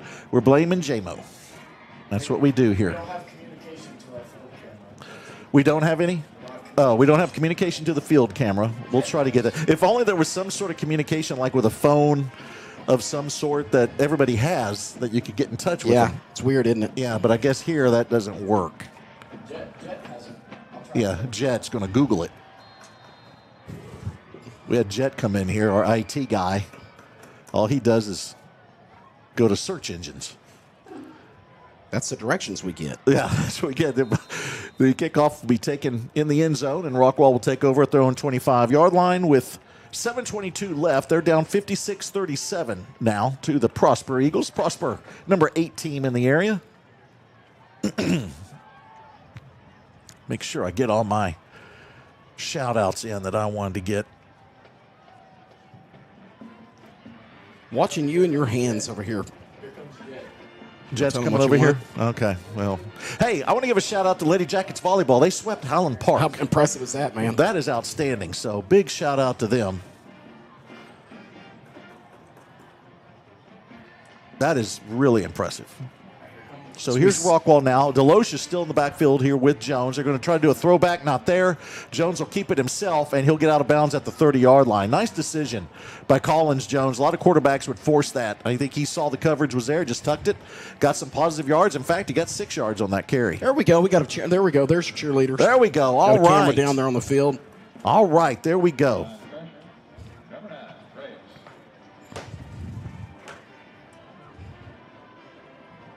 So, Helen, I hope you got that. And you're right. We need to get more shots of him. Right up the gut is Deloche. He's going to be right at the marker. They're going to give him the first down. Yeah, he got to the 31, had to get to the 30. See if Castro comes up. It's Deloche is just going to get the armband back over there. I think baseball players wear more armor than football players now. If you watch any major league game. You're not kidding. I mean, why do they get mad if they get hit by a pitch? I don't even know if they know they get hit by a pitch. I don't know how you could possibly feel it, right? Yeah. There's Deloche again. Looks like Rockwall's going to be working on the running game here as we are under 7 minutes left here in the fourth quarter. And all of that comes in so many different colors. Yes. You know what I mean? Yes. Oh, my goodness. I mean, it's I don't know how they get that. I'm like, wow. And it's guys that have just been called up or something, they have it. They just come ready to go, bud. Yep. Unbelievable. Second down and 9 for Rockwall from their own 37-yard line, trying to get another touchdown on the board. They're down 56-37 to the number 8 Prosper Eagles. Next week, they will take on Dallas Jesuit at Ranger Stadium. We were talking about before. There's a play action. Jones rolls to his right. There's nobody there. He's going to take it himself and then go out of bounds just short of the marker. He had to get to the 46. He goes out of bounds at the 45. Sets up a 3rd down and 1. Previous when we called it Jesuit, we would be in the press box like everybody else. But for the last 2 years or No, it was 1 just year? this 1 year that we got. They put us in the scout box on the visitor side, and it was the hottest place ever. I really call it the oven. It was the oven. It had a big glass front and a little bitty air conditioner that probably it was on when we went in there, but it probably been on for He told me they just turned it on when we got there. Yeah. Like, So, whoa, and it's okay. 105, so it never caught up. Sorry, buddy. You did the game shirtless. Yes, I did. And it was very uncomfortable. But you got to do what you got to do. I understand. Billy. I You know what I mean? understand. Yeah, you're right. Deloche looks for room, tries on the right side, cuts it back up the middle. He's going to have the first down. I'm telling you what, though. I know this has not gone Rockwall's way, but I'm impressed with the offensive line. I think they've been doing a really good job. Again, I like it. We always talk about wanting to see things right out the gate. You want to see what happens between week 1, week 2, and week 3. Yeah. I'm really, really impressed, Billy, because, hey, man, beginning of this game, it didn't start off so great for those guys. You know, it seemed like they, specifically in passing situations that Jones was having to scramble. I'm really impressed with already the differences we've seen as the game has progressed, how good they've done in the trenches. Yeah, I agree. I really and am. You always hear the biggest improvement is from game 1 to game 2. Going to be very, very interesting to see how Rockwall looks next week against Jesuit. Another team that is not easy. No, not at all. To take on. Another good one of those litmus tests. Yeah. Team that's part of Prosper's district, too. Yeah. So, yeah. Yeah, you're right. And You and then, of course, Rockwall takes on Melissa out of Following 5A, week, but that does not No, a mean very anything. good, a very good team. Very good. Was JMO talking about something? He said that it would have been very nice he wanted to head over there to Melissa and see that nice stadium. We'll they've be got, there but- next year, JMO. But I'll tell you what, if you're still with us. And I like yeah, I'm sorry. But you can always go. I think this is Castro now with the first down run. He picks his way to get a couple yards, set up a 2nd down and 8 for the Yellowjackets. You stay close to us. No, that was Deloche, sorry. We might even let you use our little UIL pass. Right. You know what I mean? Get you in there. Did you get your UIL pass? Oh, look at him. He has one for right now. He's got a wallet with a Velcro strip. What is that? What's going on there? It doesn't matter. I don't care what you say. That's what I'm going to say, J-Mo. And I don't care what you show me. Yeah. We got a bit going here. Here comes Castro. Bounces off a defender. Look at that. Look at that run. Does it matter? Down 19, 4th quarter. I'm going to run right at you. Take you on. That's what Caden Castro does. Speaking of Caden, I'm going to talk about his mom, Christina. She is in charge of the program this year. This is a really difficult job. Whatever mom takes over the program, you got to organize all the ads, you got to sell them, and she has done it for the 2nd year in a row. Outstanding job. Very really cool. enjoy working with her. Yeah, we got a good one out. 3rd down and short. Castro looks for room. He's going to be right at the marker. They're going to give him the first down, I do believe. He had to get to the 38-yard line, and he got there.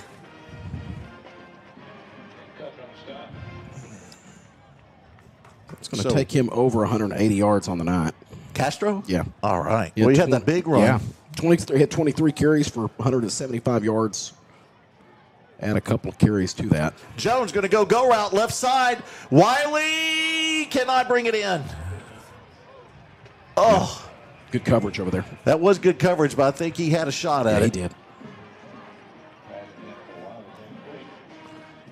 Got a flag down, too, I think, right? Could be a hold. That may have been for naught anyway. Let's see. Yeah, that was good coverage, David. Watching the replay. The Smith & Lee injury lawyers replay. That defender got his hand on it. So 4:09 left here in the ball game. Got another timeout on the field. We also have a flag. You know what? I'd like to pause for station identification. You're watching the Rockwall Yellowjackets on the RSN network. Was that it?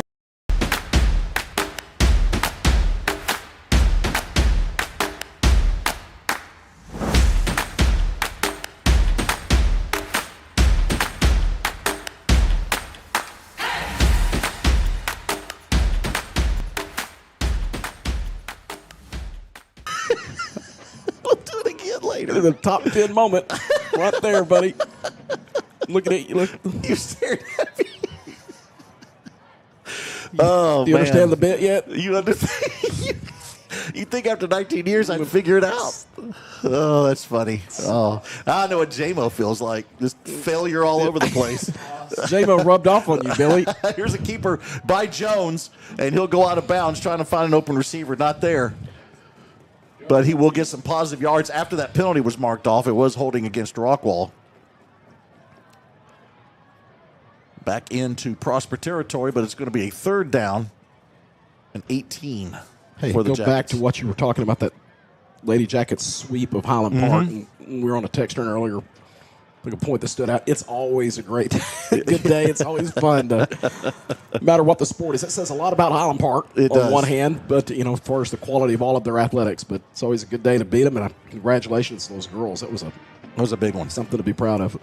Nobody there, so Jones will try to take it up the gut. He's going to be brought down. It'll be a sack because he doesn't get back to the line of scrimmage, so it's going to set up 4th and 19 now for Rockwall. So we're under 4 minutes left to play now. So unless there's a major turnaround here, it looks like Rockwall will start this season 0-1. Prosper will go to 1-0. We knew this was a tough one coming in. It's going to be a very tough game. In fact, all three are going to be very, very difficult. They are. And we've talked about that before. It's historically it's been a Rockwall thing is you play those tough non-district opponents. That mindset that when you do that, you get into district play and you're ready to go. Heavy rush here from Prosper and up. They're going to blow the whistle. This play is stopped before it gets started. I think Prosper called timeout. Yep. So Prosper took a timeout there. That'll be their first of the half. Leave them with 2. Denton Geyer with a 31-20 lead late over the Hawks. Okay. So Rockwall ISD, how late is that one? Do you know? Looked to be pretty. Well, I'm glad Heath got on the board. They had 0 there for a while.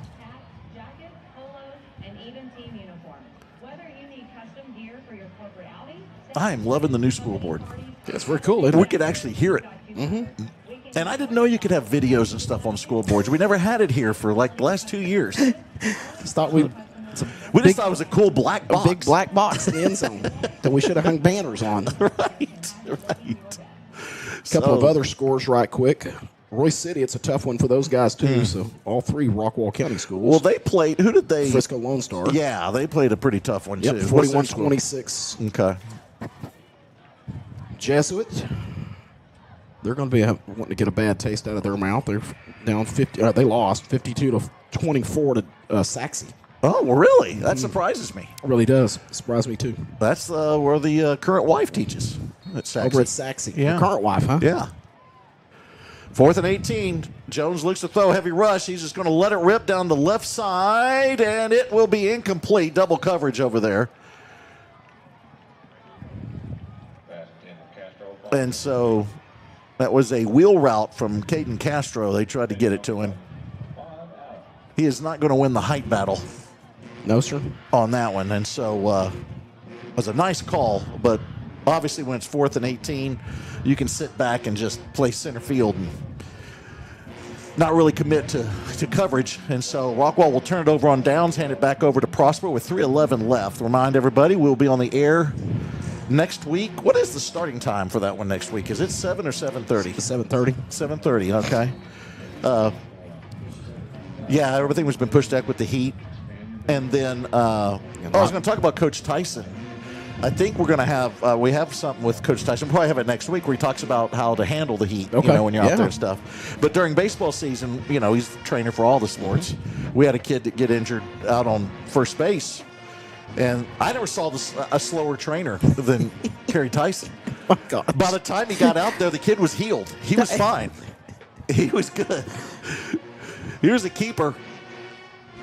And he's trying to stay in bounds. I think that's Worthington, actually. Take that back. That's Worthington on the run there. I do believe. No, it's Rutledge. Excuse me. That's Rutledge, the backup quarterback. We saw him earlier. Yeah, we did. Thought he would get a touchdown, but his helmet came off. So they didn't give it to him. There's another score in 10-6A. Texarkana with a 35-26 win over Tyler Legacy. Okay. Well, I know that Horn lost last night. Yeah, Horn got beat. So 10-6A not doing Rough. great. And you have your usual Lufkin Longview game. My goodness.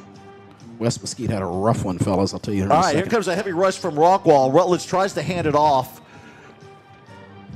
to Worthington. Nothing there. Rockwall's defense swarms, and they'll bring him down for a loss. West Mesquite on the back end of a 69-7. Oh, no. Loss to Mansville Timberview. Oh, no no. score out of that Longview Lufkin game. Let's see here. How's Crandall doing? That one was tied up last time we saw. Coach Jackson, the former head coach at West Mesquite, had gone to Lancaster. He got a rough week 1. Of course, he played Galena Park North Shore, so Here's the 2-minute timeout. Loss. Let's do a quick break here while David looks up scores. This is Rockwall Yellowjackets football on Rockwall ISD Sports Network.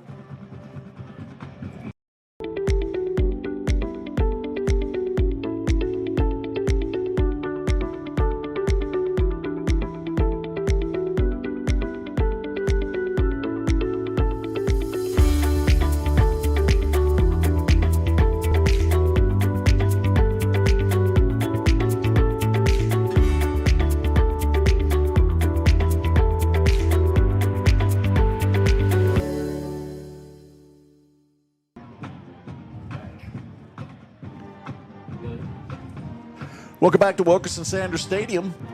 Should come out of the 2-minute timeout. Rockwall down 56-37. Billy Quinton, David Sweet, and Jamo Starrett. Probably his last game at with least us for this week. Yeah. We'll see how everything works out. Been a rough start for Jamo. Full backfield here, and they're going to hand it off. That's Sherman getting a carry there. Sherman got a touchdown reception earlier. That sets up, he got a few yards, but sets up a 3rd down and 9. for Prosper as they run the clock. Rockwall's not going to use any of their timeouts. They have 2 left. How about the Allen Eagles? 26-7 win over Duncanville. Very, very impressive. You know, I was talking about the John Gruden deal. John Gruden put out a video where he got a bunch of Allen stuff, and he was praising the Eagles and talked about how much they win. I just was waiting for him to go, except in 2019 when they ran into the Yellowjackets. Yeah. When they ran into the Yellowjackets from Rockwall. 3rd down and 9. And it's going to be Sherman looking for room, and Rockwall's defense is there. What a great read. Yeah, nice. I think is that Day or is that Asbill? That's Asbill, I believe, on the tackle there. So actually, I want to give him credit.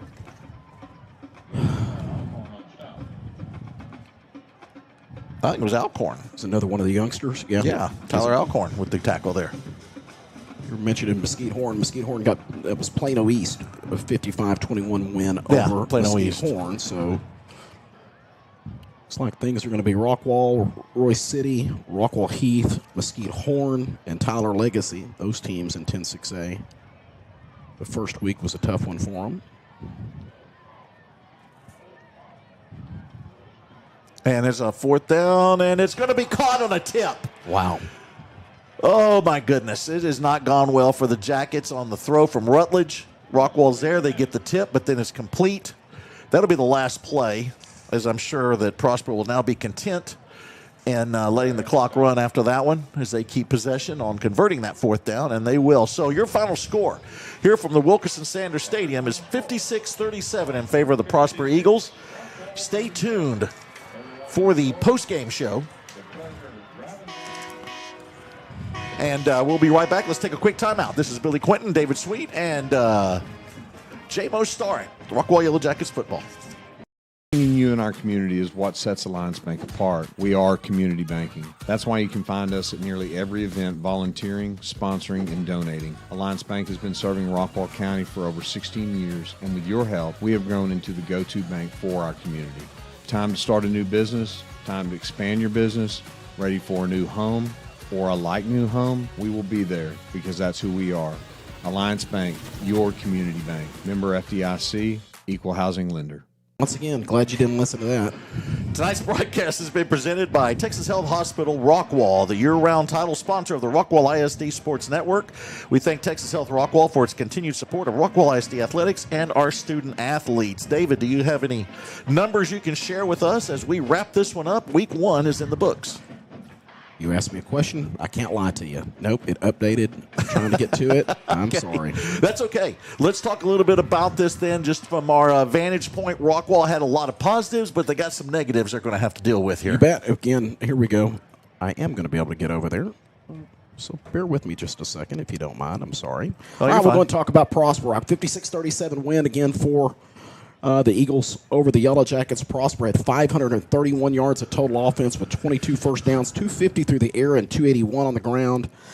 Tyler Albert, the quarterback, was 12 of 23 for those 250 yards, threw for 5 touchdowns. Their leading receiver was Marcus McCoy, 5 catches for 110 yards. 3 of those were touchdowns.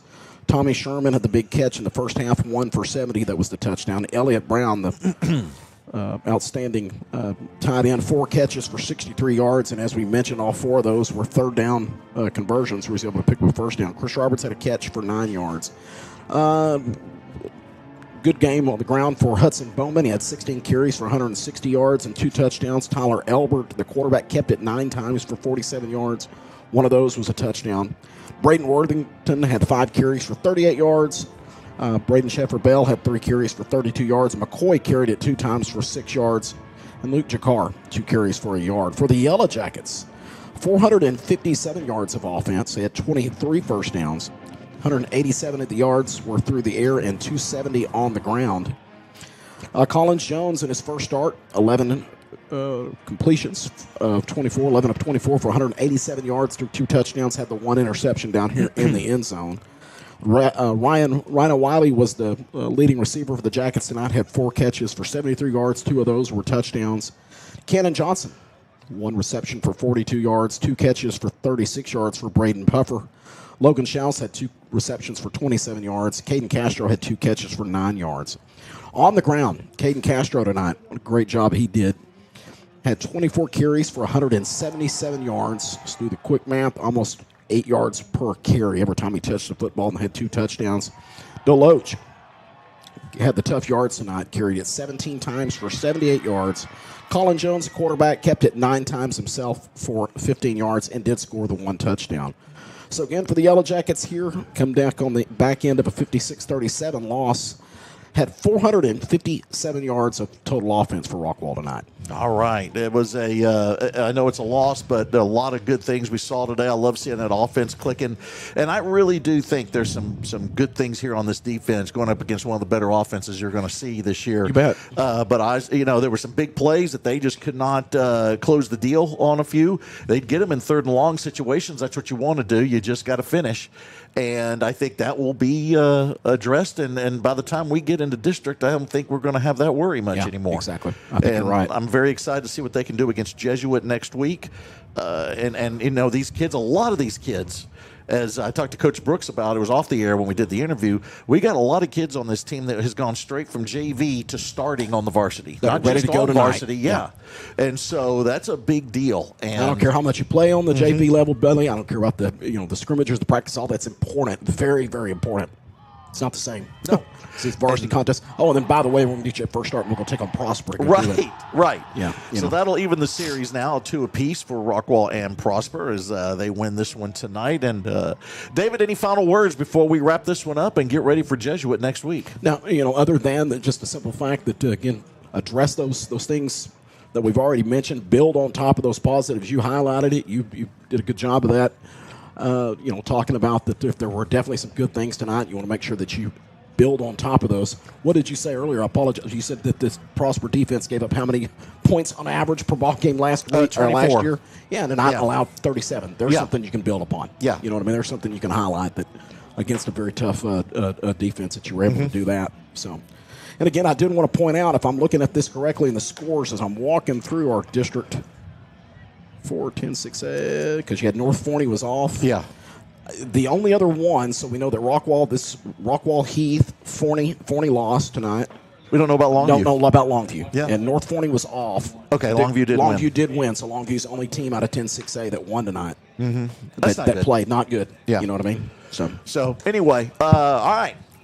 I think it's a great review. Yeah. And for J-Mo Starrett, for Owen Honeycutt, for David Sweet, I'm Billy Quinton. Thank you all for joining us tonight. It's exciting to get this season underway, and we can't wait to head to Jesuit next week, see what these Jackets do. As we said, the improvement from Game 1 to Game 2 is always immense, and so it's very exciting to see what they'll do against a very tough Dallas Jesuit team. So thank you, Jacket fans, for joining us, and we'll see you next week. Rockwall loses, what was I didn't even see what the final 56-37. This has been the Rockwall Yellowjackets on the Rockwall ISD Sports Network. Good night, everybody.